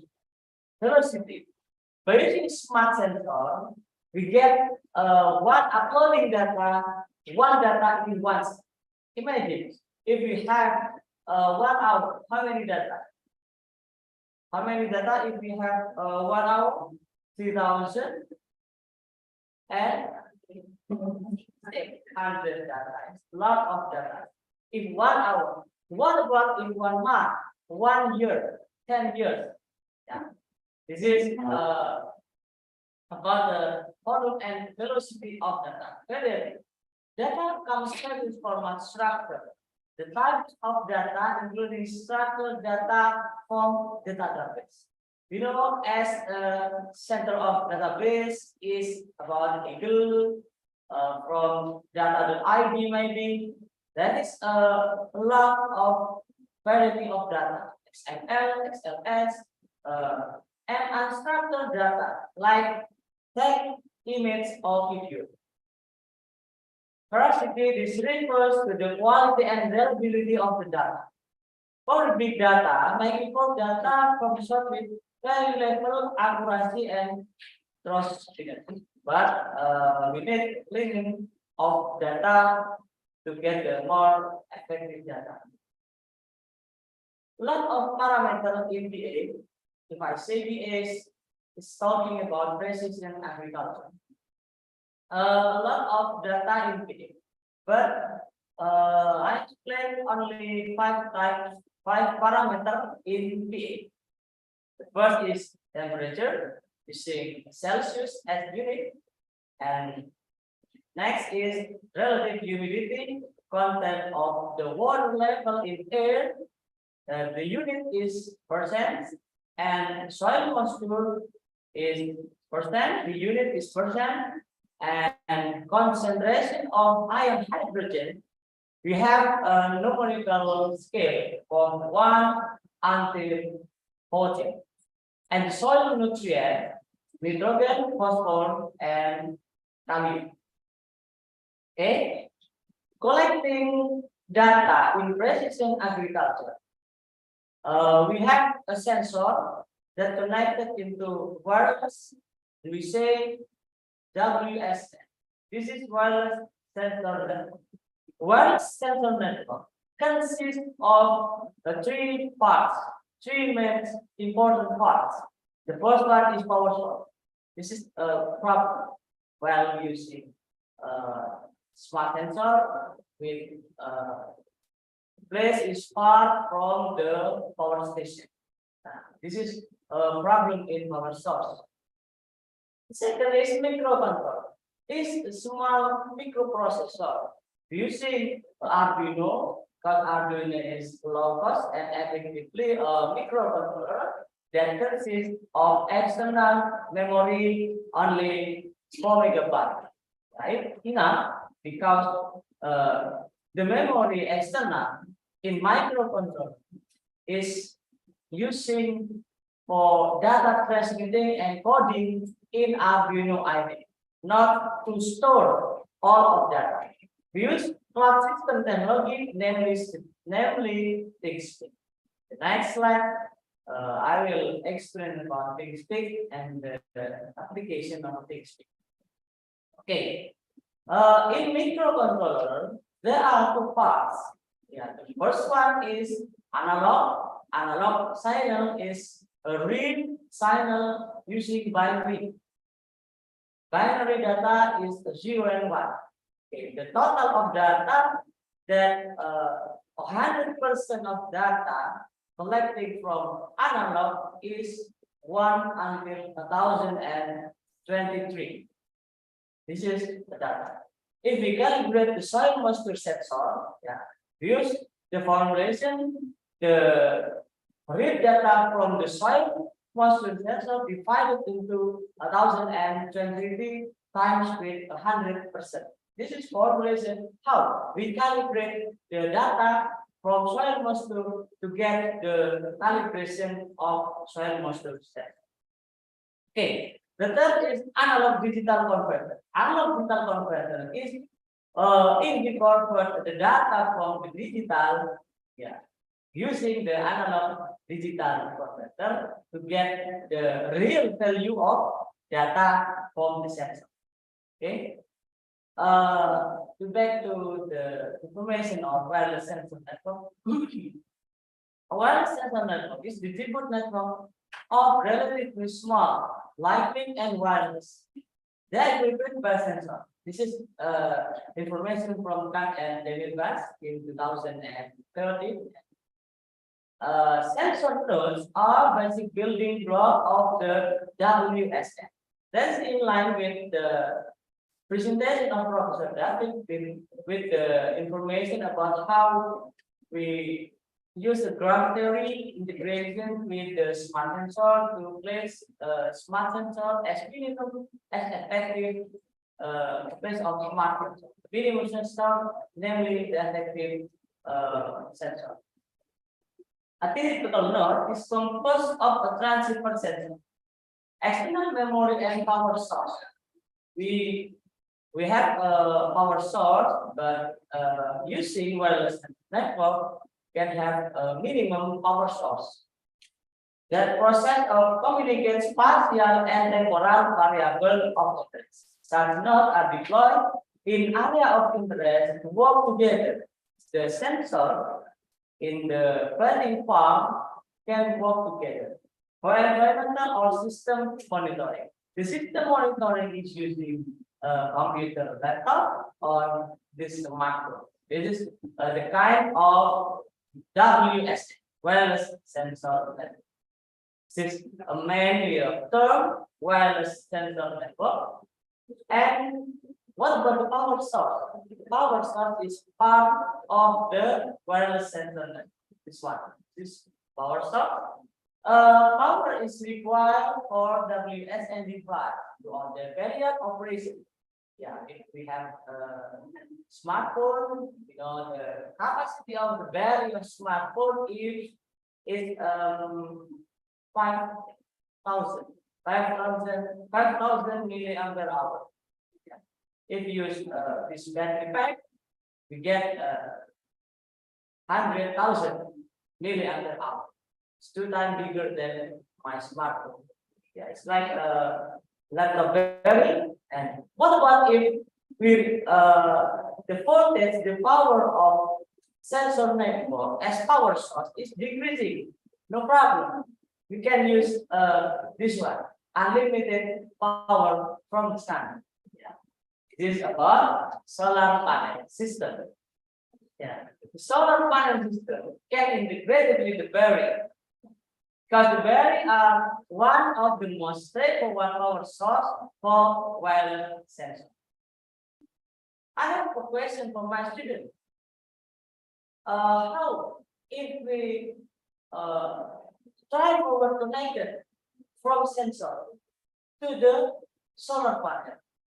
I say the power in solar panel is too small to turn on the wireless sensor network. So we did some like 12 watts. Yeah, 12 watt is about 1 ampere of electrical current and 12 watt of voltage of electricity. Because in physics, we know the formulation of the power is for the times with the electricity current. What is unit is voltage and the electrical current is ampere. So if we times the voltage and electrical current, the unit is watt. This is the minimum watt. The minimum power source is about 12 watt. There are the types of power source from the wireless network, battery, and solar panel. Now, we continue to the microcontroller transceiver. The microcontroller transceiver is electrical controller, but this is in micro scale. The transceiver is an electronic device that combines the function of transmission, and reception in a single unit. We know the analog is like Arduino. Arduino have a lot of kinds. First one is Uno, Leonardo, Lilipat, Mega, Mini Pro, and yeah. But now we have revolution of Arduino. The Arduino that integrated into one module that have a power source with the DC power, and we receive the data from sensor and send into the ThinkSpeak, and ThinkSpeak send into my computer and my smartphone using another suite, the ASP model. The primary purpose of the transceiver is enable two-way communication between two or more points within a communication network. From my previous explanation, I have a sensor and I have a node issue. There are a connection between the sensor and node issue, and node issue send the data from the smart sensor into the DXPIC, and the DXPIC send to my computer and my smart. Yeah, a communication net transmitter, transceiver are commonly used in various communication technology, including telecommunication, radio, wireless network, and others. Okay. This is classification of WSN, network of scalar WSN, wireless sensor network connected. This is wired sensor, not wireless. But if we send from the collecting data from the sensor, all of the sensor using a wireless. But from the main sensor into the another sensor is by using wire, including a hardware and operating system to be used. The place and a topology that the network will have sparse network, random network, cluster network, grid network, and the others. The power management is different types of nodes like a battery or solar panels. The communication protocol involved in the transfer of data, including energy efficient mechanism. If we say network or scalar WSN, we use the single power management. The application specific requirement. In this case, operation and agriculture are related to the agricultural process. For example, the cycle of life of cropping system. The next is wireless multimedia sensor network. On previous explanation, I said that drone as the wireless multimedia sensor because a drone is played without a pilot and including with camera. The camera captures Image have been widely applied in precision agriculture for remote sensing applications such as cropping monitoring, soil properties monitoring, and mapping. Crop pest management, leaf chemical content management, or weed control monitoring using SWOT satellite, Sentinel and Landsat, airplane, UAV, unmanned aerial vehicle, helicopter, or unmanned vehicle. This one, unmanned vehicle. This is explanation from Jack and Bobak 2012. On the other hand, wireless sensor device has increased computing and communication function to include multimedia data processing, can be applied to many precision agriculture applications.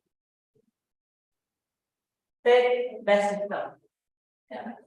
Take best system is about RFID. RFID is like the simple explanation of RFID is like what is e-money card. The e-money card is based on wireless ground contact system that gives radio frequency electromagnetic field to transfer data from a tag attached to an object. Yeah, if we have a plantation like aloe vera, we have a sensor, the HT11, we are soil moisture connected into the RFID detector system. We didn't using wireless. So the collection of data stored in the RFID card. Having lower than some time of battery. There are current RFID devices from Russia Garcia 2011 able to measure temperature, humidity, vibration, concentration of gases, using MQ sensor. MQ sensor divided into some level of sensor like MQ2 for carbon dioxide sensor, MQ6 for nitrogen sensor and carbon sensor, and the MQ135 for some of air pollution sensor. RFID detector system can fit a wide range of applications like a greenhouse, irrigation, food chain control, horticulture, or electronic identification of cattle. Yeah, if we have cow or lamb, have RFID, tag-based system, check in the ear of animal, and we have about a lot of information from my cow or cattle. Smartphone based application.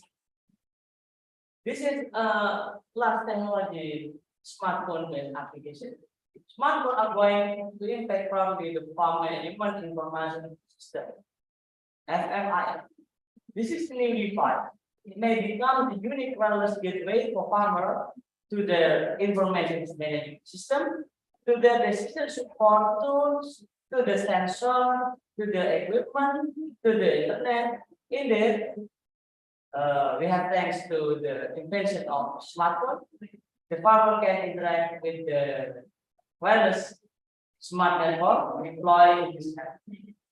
This equipment allow, yeah, sensor, like a microcontroller, power source, and smartphone. The explanation about smartphone-based application is the effective research, yeah, in the precision agriculture and the other research related to precision agriculture. This is schematic diagram of smart sensor with power source. Power source is mainly the important from the activation of smart sensor. After we have a power source, we have a 40-watt solar panel. We connected the solar panel in the outdoor, and we have a charge controller. Why? We not attach straightforward solar panel to battery. Solar panel keep the electricity according to the time. If we don't have a charge controller, we don't have the limitation of the electrical current that entering the battery. We have a 4-watt solar panel, and we have a charge controller and battery. In the gateway, we have some camera controller, WSN coordinator, yeah, like the nodes for each sensor, wireless interface like GPRS signal, but we now entering the 4G and 5G signal for internet. Okay, and this is the ancient technology because in this picture we using Bluetooth, but the Bluetooth radio, yeah. But in new technology, we use only internet connection. This is management level scenario from Paris et al. 2011. This is schematic diagram for the large of farmer cooperative or the larger of land.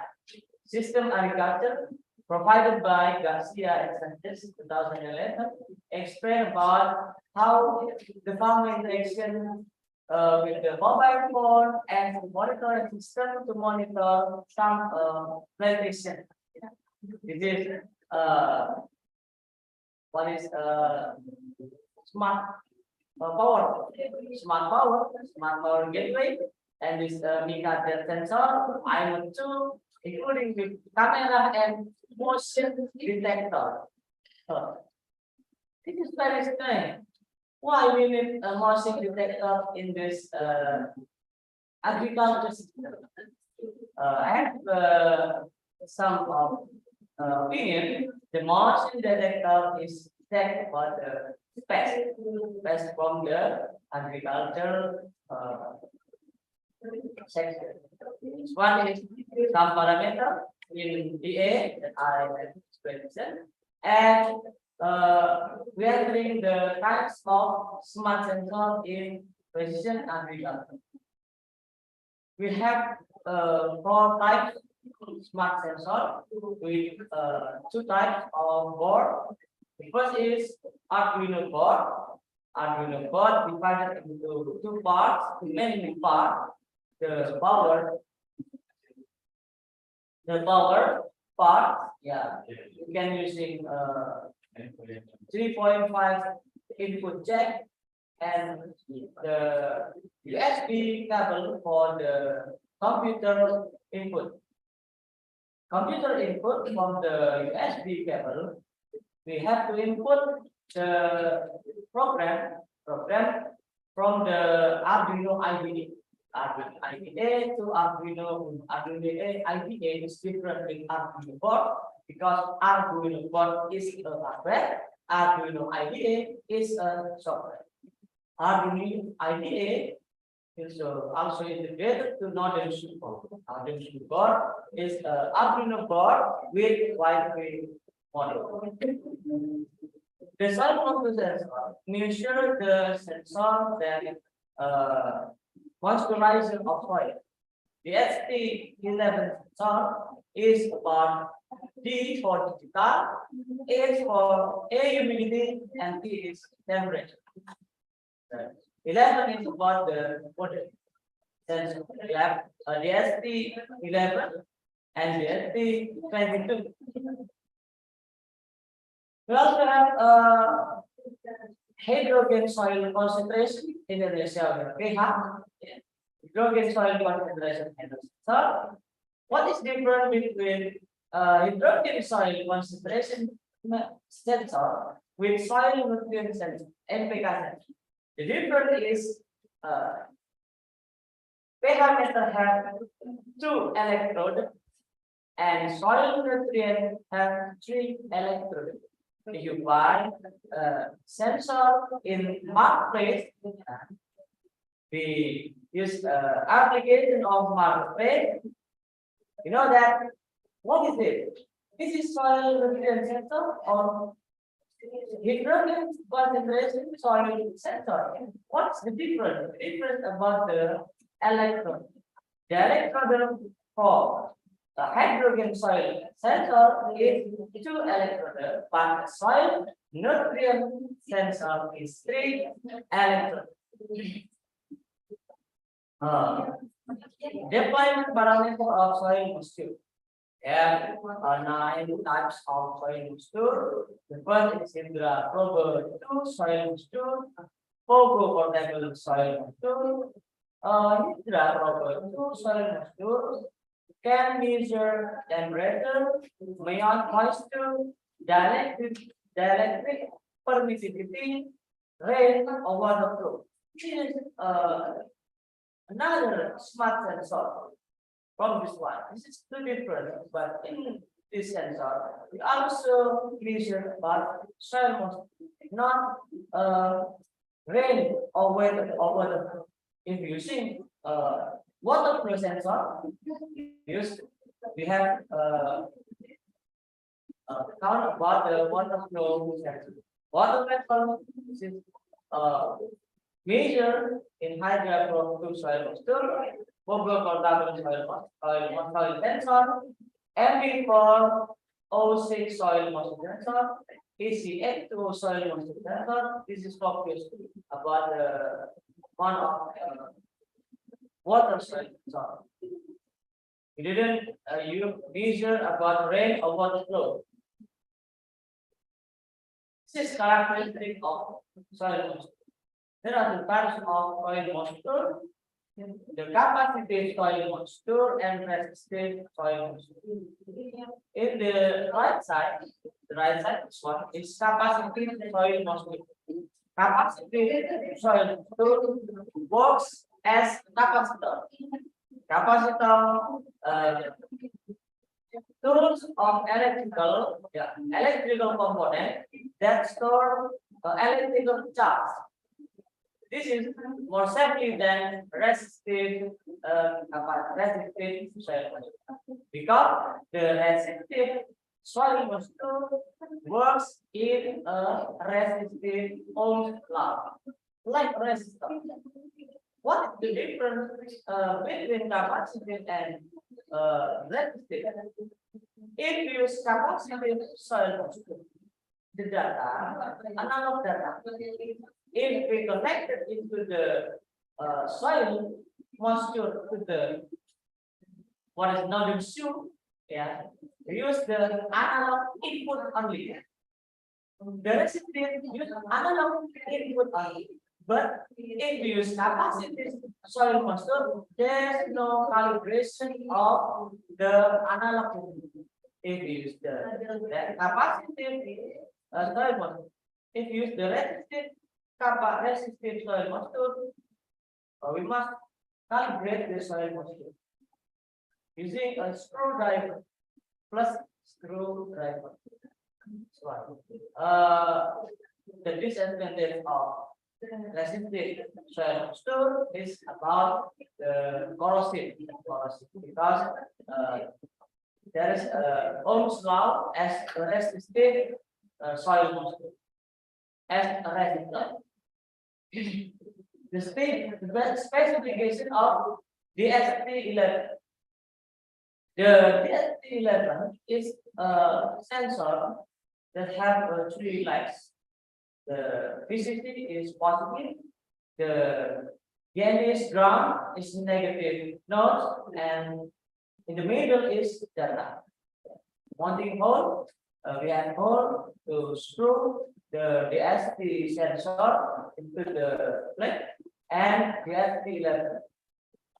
This, if we make DST11 in 4 lights, problem. The second light from the right side is node. That is for soldering in the breadboard. This is from engineering project.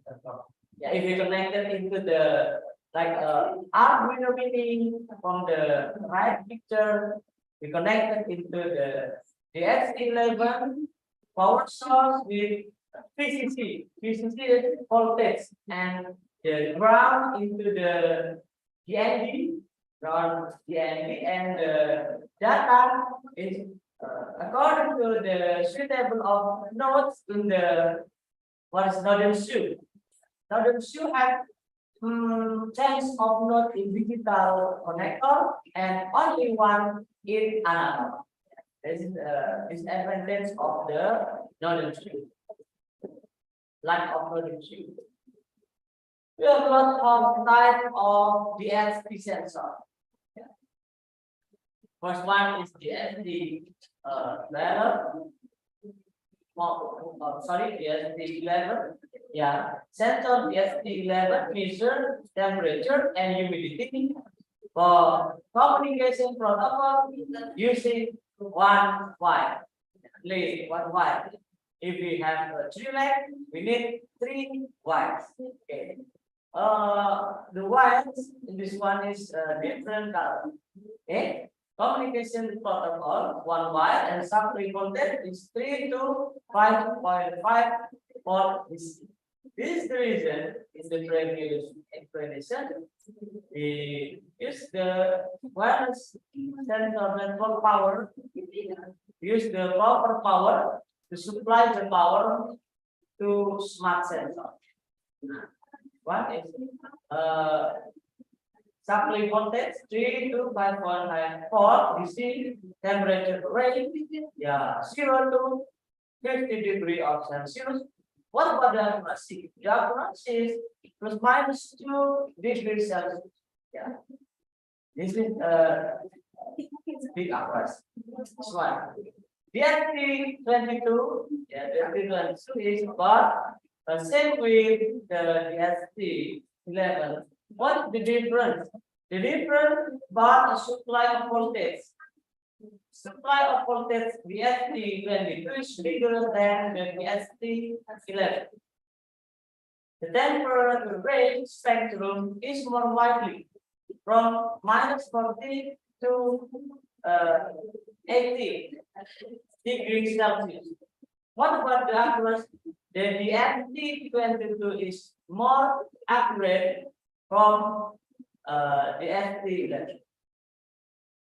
So use a support Arduino IDE like Adafruit, DST library, Adaptive Unified Sensor Library, and the ancient sensor. The ancient sensor that I'm in junior high school. I'm using LM35. LM35 is analog communication protocol. Yeah. I feel some difficult when I'm using LM35 when I'm in the school because we have a limitation of the sensor to get the sensor. Yeah. But what is the advantage of LM35?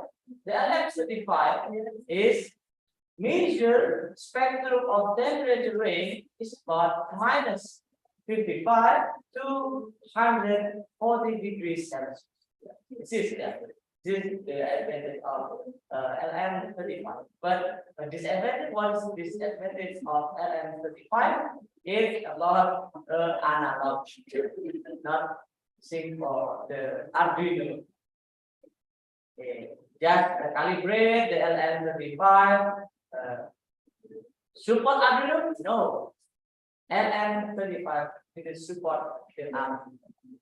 That's the considered for the reason about precision Arduino. DS 1HB20 measure about temperature 1 and the subtly voltage is 3 to 5.5 volts with the rates of temperature is minus 55 to 125 degrees Celsius. The accuracy of DS 1HB20 or 13HB20 is about the accuracy. But the sensor didn't support Arduino because the sensor type is like a thermocouple that convert the thermal energy into the electrical energy. Now, that's what. BMA 280 also measure temperature, humidity, and pressure. This is kinds of auxiliary sensor that not only measure about temperature, humidity, but also measure pressure. Communication, I2C SPI. The sensor can integrate it with the LCD display, and the subtly voltage is lower than the ST11 and the ST22. This one is using supporting on Arduino IDE software, same with the BMP 180.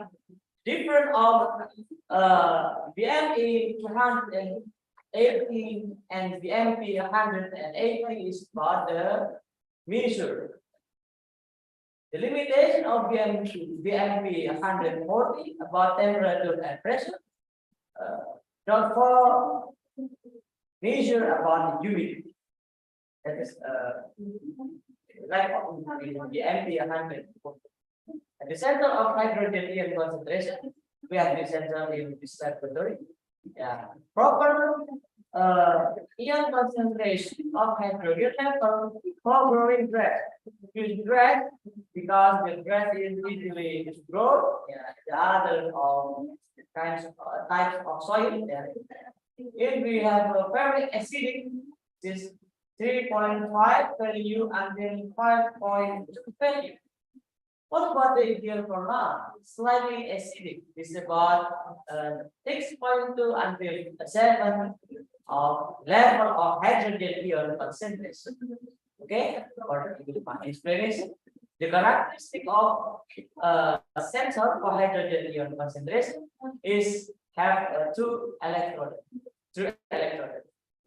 In senior high school, we didn't understand how to measure about soil concentration. But if we enter in the university in this laboratory, can using the smart sensor of hydrogen ion concentration integrated with Arduino to measure about the soil hydrogen ion concentration. This is formulation. Yeah, we remember about formulation in 11th class. Yeah, measure about the concentration of hydrogen ion. Yeah. The unit is molar, and we can calculation of hydrogen ion concentration using logarithm. Now, the creation of smart sensor and data analysis in precision agriculture. We have Arduino IDE, Python, and MATLAB, especially for the Python. We also using Google Collaboratory, and the last is ThinkSpeak. Arduino is the open source software to writing model based on JavaScript, database, and C++ language computer science. Yeah, software can be used with any Arduino board. And if you have Arduino IDE and you write some computer program and you didn't have an Arduino board, that's the problem. You just click about check. The check is about how to analyze the error model in the Arduino IDE before you insert this software and this program into the Arduino board. That's no problem. If you have Arduino board, it's using Arduino IDE and integrated software. Python and MATLAB.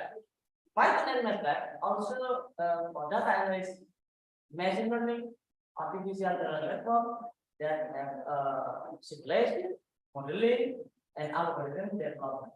ThinkSpeak is the cloud system Internet of Things platform developed by MathWorks, yeah, same with MATLAB, like ThinkSpeak, same company that created MATLAB. It provides minimum 3 steps: collecting, analyzing, and visualize from various data IoT devices. So if you have a ThinkSpeak but you didn't have a device, smart sensor, and not you didn't use ThinkSpeak. Yeah, but if you have another collection data from another scientist in ThinkSpeak, you only have the count of ThinkSpeak and search. Yeah. What is new information that when you get ThinkSpeak? There's the air quality in Brazil. Set in section in the website of ThinkSpeak. And ThinkSpeak is particularly useful for projects involving data acquisition, acquisition, monitoring, and analysis in real time. Because the entering data in ThinkSpeak for smart sensor is about 1 data per second. Okay.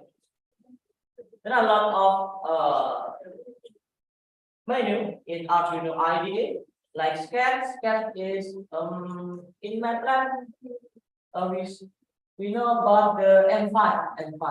M5 is the same with the Sketch from Arduino IDE. We can write the program based on C++ or C and JavaScript.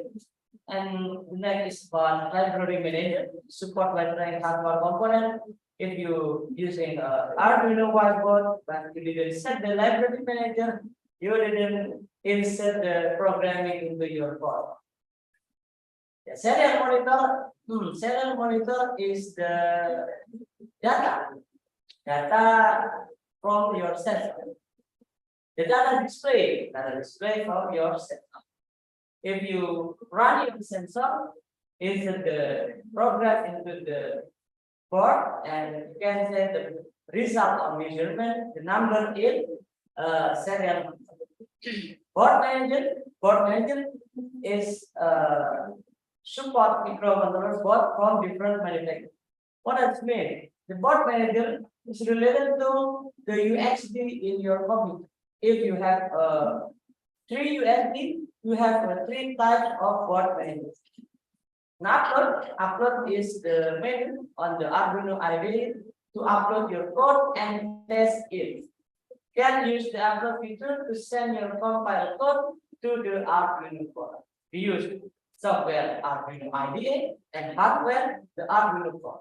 You know, order them soon, no problem. Code editor, the core function of the Arduino IDE is code editor. Code editor using C++, JavaScript. But at the early of August 2023, I'm very confused because my project with no issue, the FT11 and soil moisture didn't connect to my computer. I'm confused. What is the error?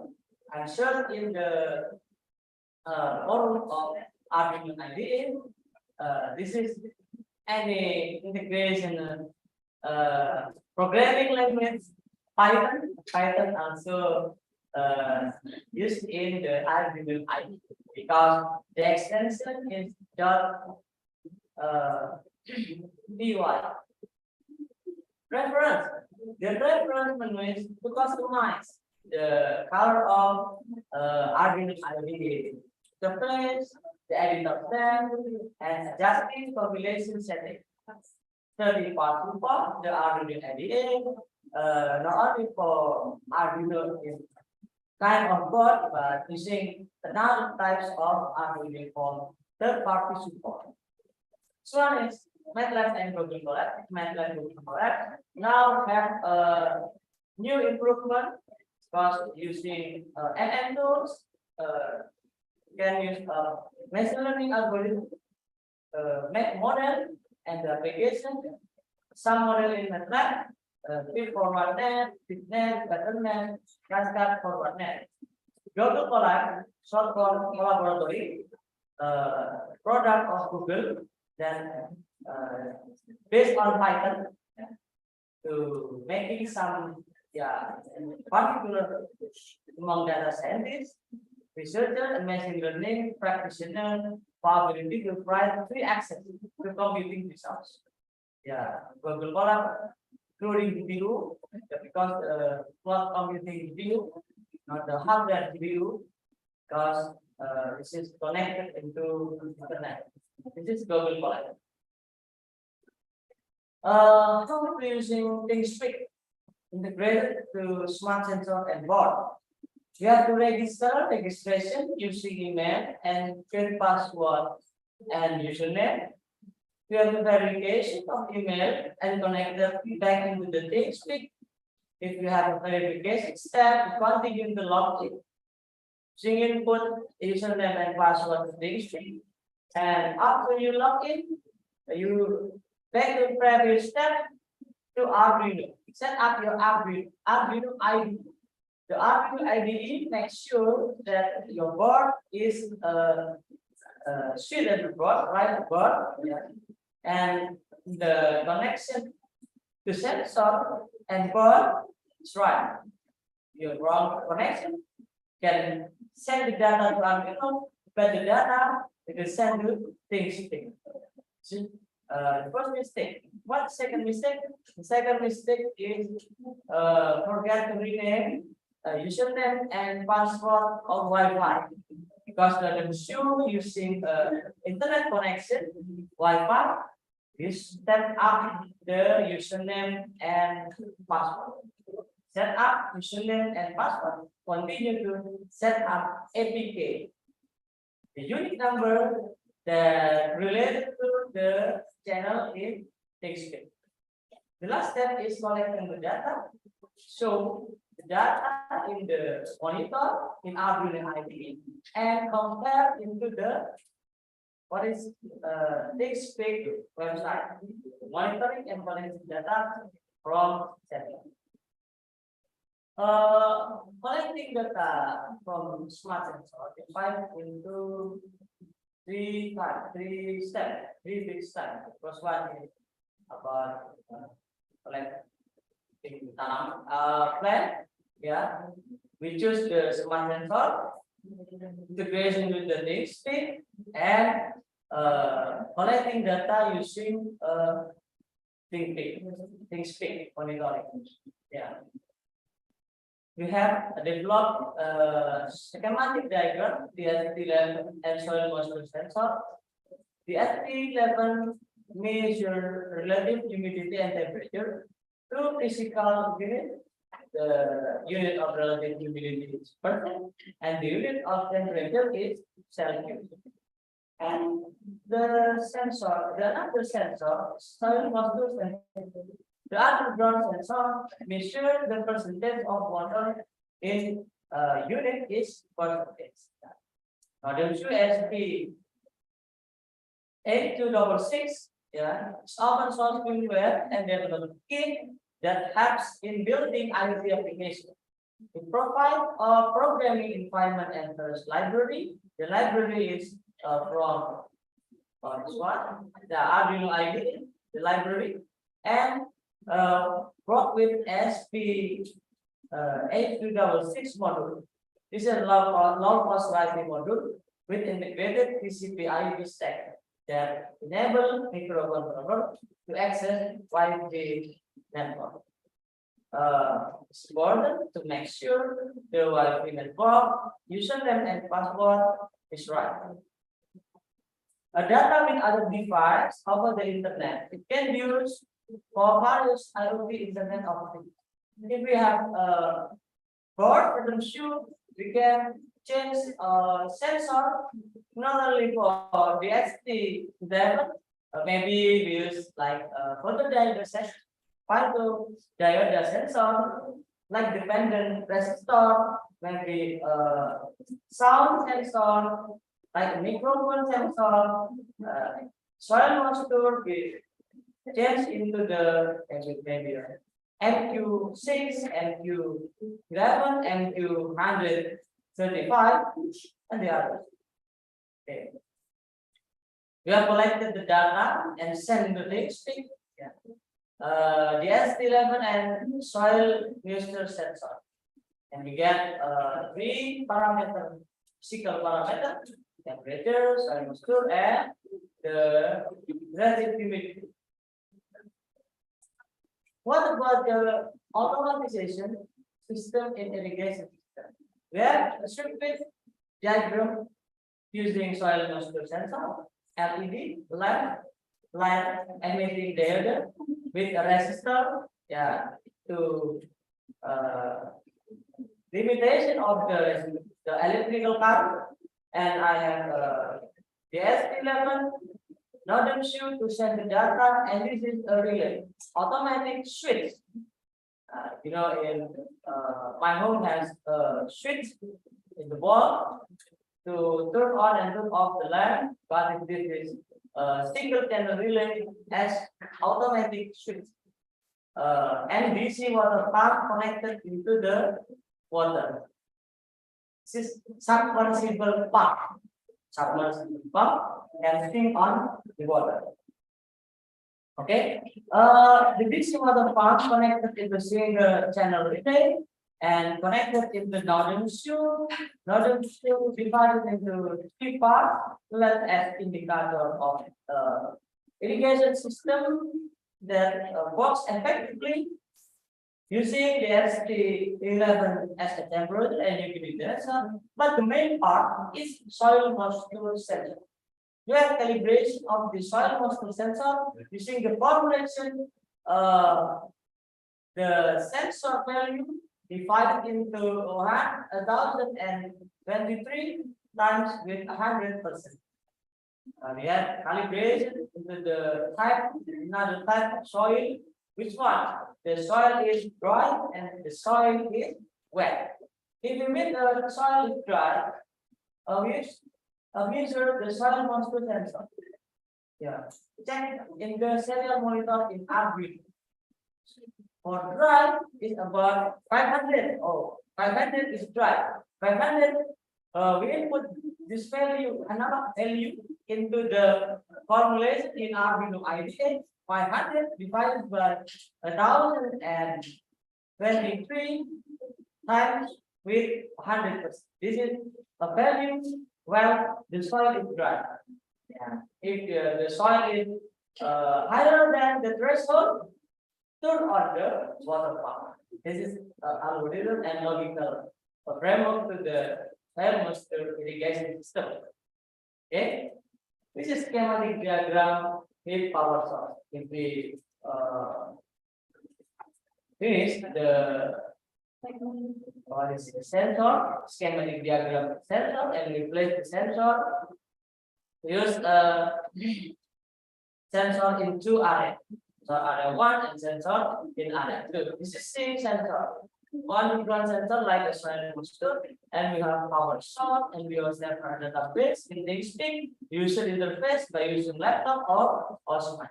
This architecture of the soil constituted real-time monitoring system is provided by Paris and all 2011. And data collecting using DXP, we have three types of field chart. First is temperature, Celsius, as unit, relative humidity, percentage as unit, and soil moisture percentage as unit. Okay, the reason of a development smart sensor and the integration with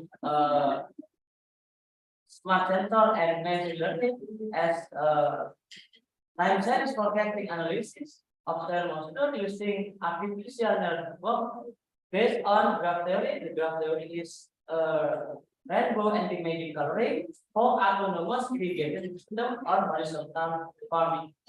The collecting data, we use this one schematic diagram soil moisture and GST level, and the autonomous irrigation we use the schematic diagram for irrigation.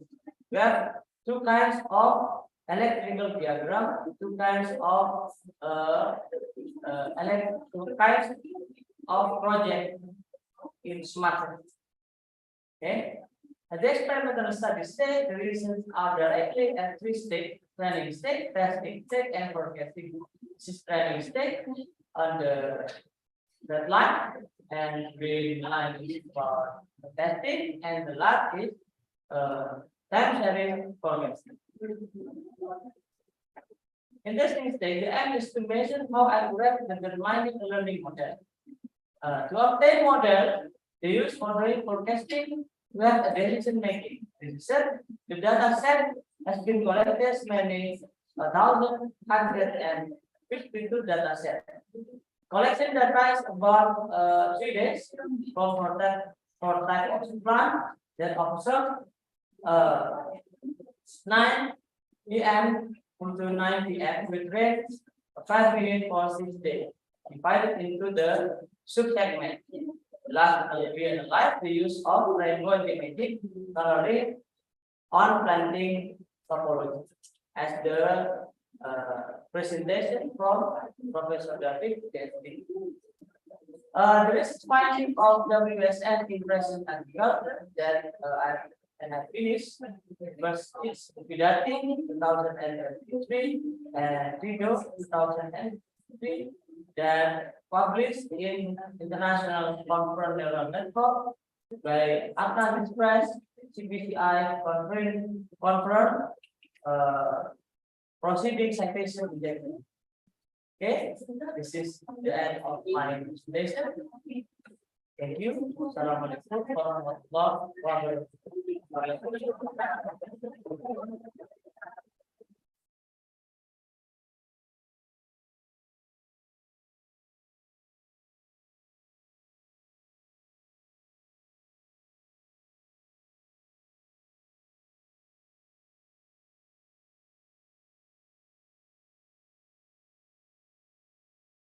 Q&A session. For the participants of the FGD who would like to ask questions, please feel free to do so.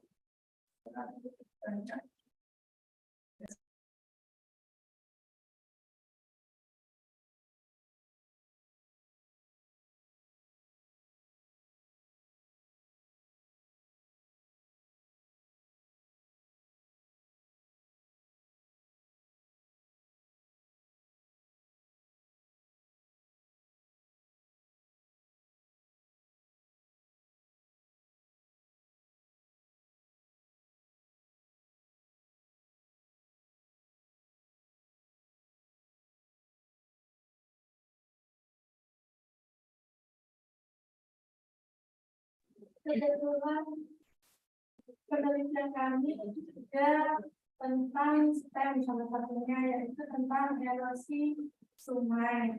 Nah, kalau 2 tahun yang lalu ada penelitian yang sama mengenai banjir.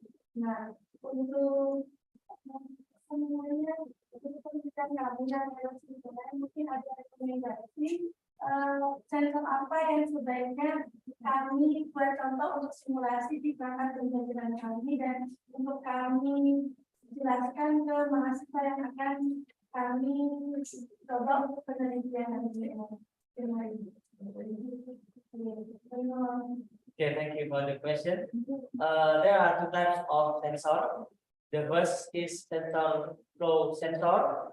For the water sensor, as a debit sensor. So the debit is directly connected into the erosion in the river. And the second sensor is about buoyancy sensor. Buoyancy is like what is it? Trapu. Buoyancy sensor. Buoyancy sensor is how to measure of the depth of river, the depth of the river. If you have erosion in the river, you should measure about the water flow in the river and the depth of the river. Yeah, the difference before the erosion and after the erosion. Untuk sensor penilaian tanah dan sungai itu apakah sama? Okay, if you want to measure width of the river, you use about the sensor in electronical wave sensor, like LIDAR. LIDAR sensor is you have 2 sensor. This one I have sensor.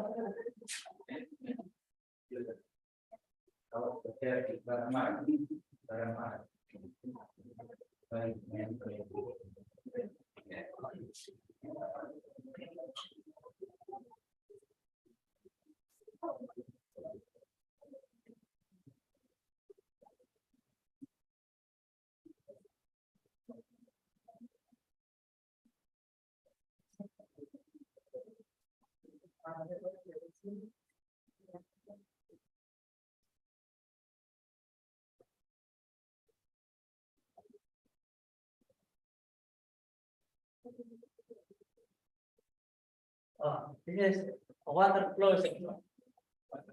Input from the side and output the other side. You can measure the water flow sensor, the velocity, and the depth of the sensor because there are 3 wires: the yellow wire, the black wire, and the red wire. The black wire is about the positive for electrical power source. Black wire is negative, and the yellow wire is about data from velocity driver and the depth of water. And if you want to measure about the width of river, use this one sensor. This is like an electromagnetic sensor for the distance. Yeah, imagine if you have this sensor, the river width is like this. You didn't know about the river width. Just this sensor is send the electromagnetic wave to the other side, and the reflective wave received from this side. This is from the transmitter, reflective, and this is receiver. This one. This is how to measure the width river. Not only width the river, but also the depth of river. If you place in the up level of water in the river, you can measure the difference level of water in the river. cara kerjanya tentang sensor ini. Yes, this is mechanism. Untuk meletakkan sensor itu di sungai, butuh berapa lama kami menaruh sensor itu, dan data yang kami dapat nanti akurat untuk memprediksi, oh sungai ini nanti yang akan terjadi erupsi yang terjadi erupsi yang berpotensi lebih terjadi erupsi sungai ini itu berapa lama waktu untuk menaruh alat itu. It's about when you integrate. Yeah, when you integrated this sensor into ThinkSpeak, you can check the data in the ThinkSpeak. What is the anomaly of the data of ThinkSpeak? Okay, if you have anomaly, the difference water level is too low, but maybe the river is erosion. How long it depends on your risk. Yeah. Yeah. Not only in your computer, but also in your connected in your mobile. Okay. Using ThinkSpeak and on the smartphone, you can use application ThinkViewer from the Android Play Store. ThinkViewer, name ThinkViewer, yeah. But the first, the first implementation of the sensor, you should integration the sensor into the Arduino board. When you integrate it and you assembly the sensor into the Arduino board, you can leave it and you can monitor the water levels by smartphone and levels. Sangat sekali. Mungkin bisa perkiraan harga alat itu sekolah di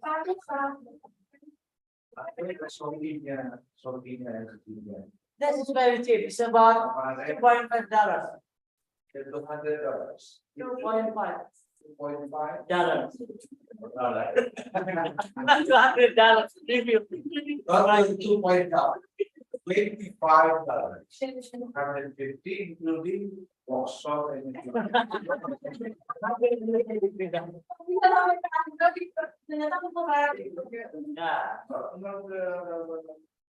expensive, but also cheap. sangat menarik saat dikumandangkan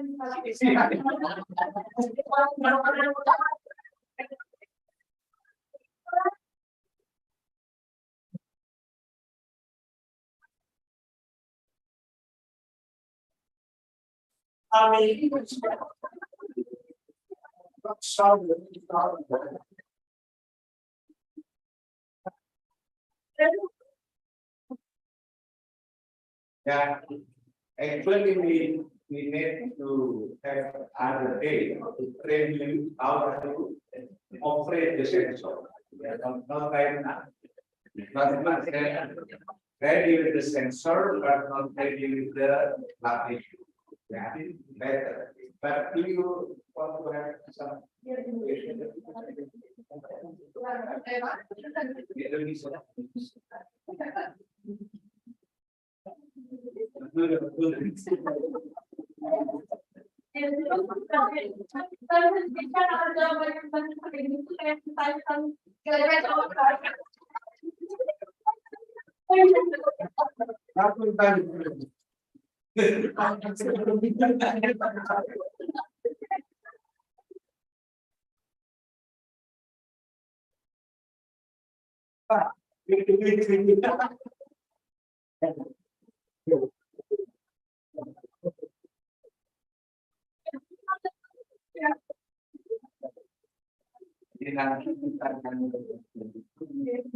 Sehingga kalau ibu saya sudah di desain, saya kita bawa tanaman, menaikkan sensor, kemudian dilihat di TXP, guru-guru semua siswa-siswa bisa melihatnya nanti viewer. Sehingga tidak. Okay, but now our question is a little bit different. We have some like publish paper regarding to the schematic diagram of how to use this sensor. Or you have the like the survey. Survey paper means telling about the type of sensor as well as the strength and the weakness of the sensor usage. We already observed. Yeah, I already observed and I have a public proceeding for precision agriculture. Yeah. That is a kind of precision agriculture that from another perspective, maybe from the soil, from the image, from the what is the smart sensor, the wireless sensor, from another type of sensor in agricultural process. Yeah, that's maybe better included in the slide presentation. Okay, thank you for that. Okay, that's okay. Finish our. Okay, is there any question for all the participants in here? Yeah, okay, over. Okay, let's Shabana. English. Myself, my name is Shabana. My thesis is about agriculture, specifically is about companion planting. Yeah, okay. I want to ask, in my research, a sensor, a feature, there is a pH meter. Not pH, not don't say pH. Hydrogen ion concentration. pH in Indonesia. Hydrogen ion concentration. Hydrogen, okay, there is hydrogen ion concentration, also temperature. Yeah. My question is there a sensor that combines all features or must be different? Different sensor. Different sensor. The relative humidity, temperature, one sensor DST 11 and the soil nutrient sensor, one sensor and the hydrogen ion concentration is only one. This is the hydrogen ion concentration. Oh, this one. This is hydrogen ion concentration. Yeah. Okay. Okay, enough for me, thank you. But I believe you have a question on when we use two sensors to want to measure that's the features. All those sensors coming in the same time in this week. Or you can have two computers, two different time or something. Okay, I want to ask again. If the feature can use only one computer or must be different computer? Or each? Yeah, only one computer, only one fixed account, because one fixed account we can create for fixed channel. The first channel is about for the ST11 and the ST1 is about the hydrogen ion concentration sensor. Only one computer, only one smartphone. So in one this week, how many channel can you? In basic channel, we have 4 channel, but we upgrade. Yeah, more than 4 channel. And then any numbers of channels. Maybe no limitation because this is cloud computing. So it is also interesting to discuss. So how do you distinguish between that care? We already have a theoretical concept by using resolving sets. Because resolving sets have a distinct set. Yeah. If you use a stretch by putting that number, that sets, then we have five denominator resolving sets as a denominator. Then we have five tables with different resolver sets. If we have more than, then we can pay ThinkSpeak, and ThinkSpeak will give you unlimited number of channels, and we can use again the resolving sets because the resolving sets are different. Yeah, between one denominator and another denominator. So there will be no overlapping from the first channel and the second channel. Understand? Yeah, that is the nice thing of this thing. What's the concept we use?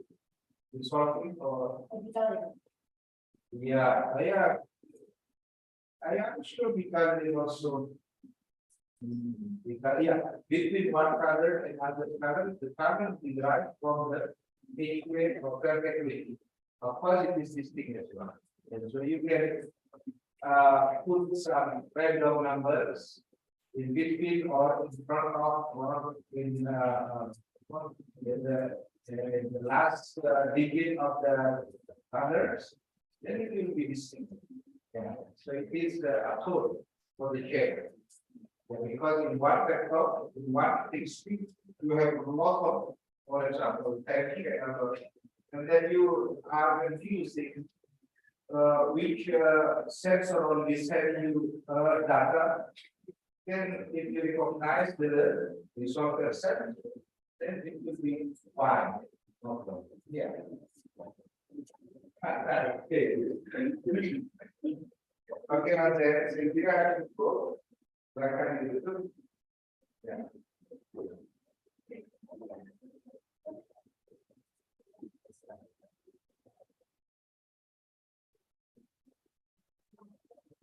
Okay, I think there are no more questions from all the participants. We will temporarily conclude this presentation session. We extend our gratitude to Mr. Zainul Rashid Ido, SPD, MPD, who kindly delivered an exceptionally insightful presentation. Additionally, we would like to thank all participants who attend today's focus group discussion. We hope the material presented by all the speakers will be beneficial from us. That's all I can convey. I apologize if there are any mistakes. I handled it back to the RC. Wassalamualaikum. Waalaikumsalam.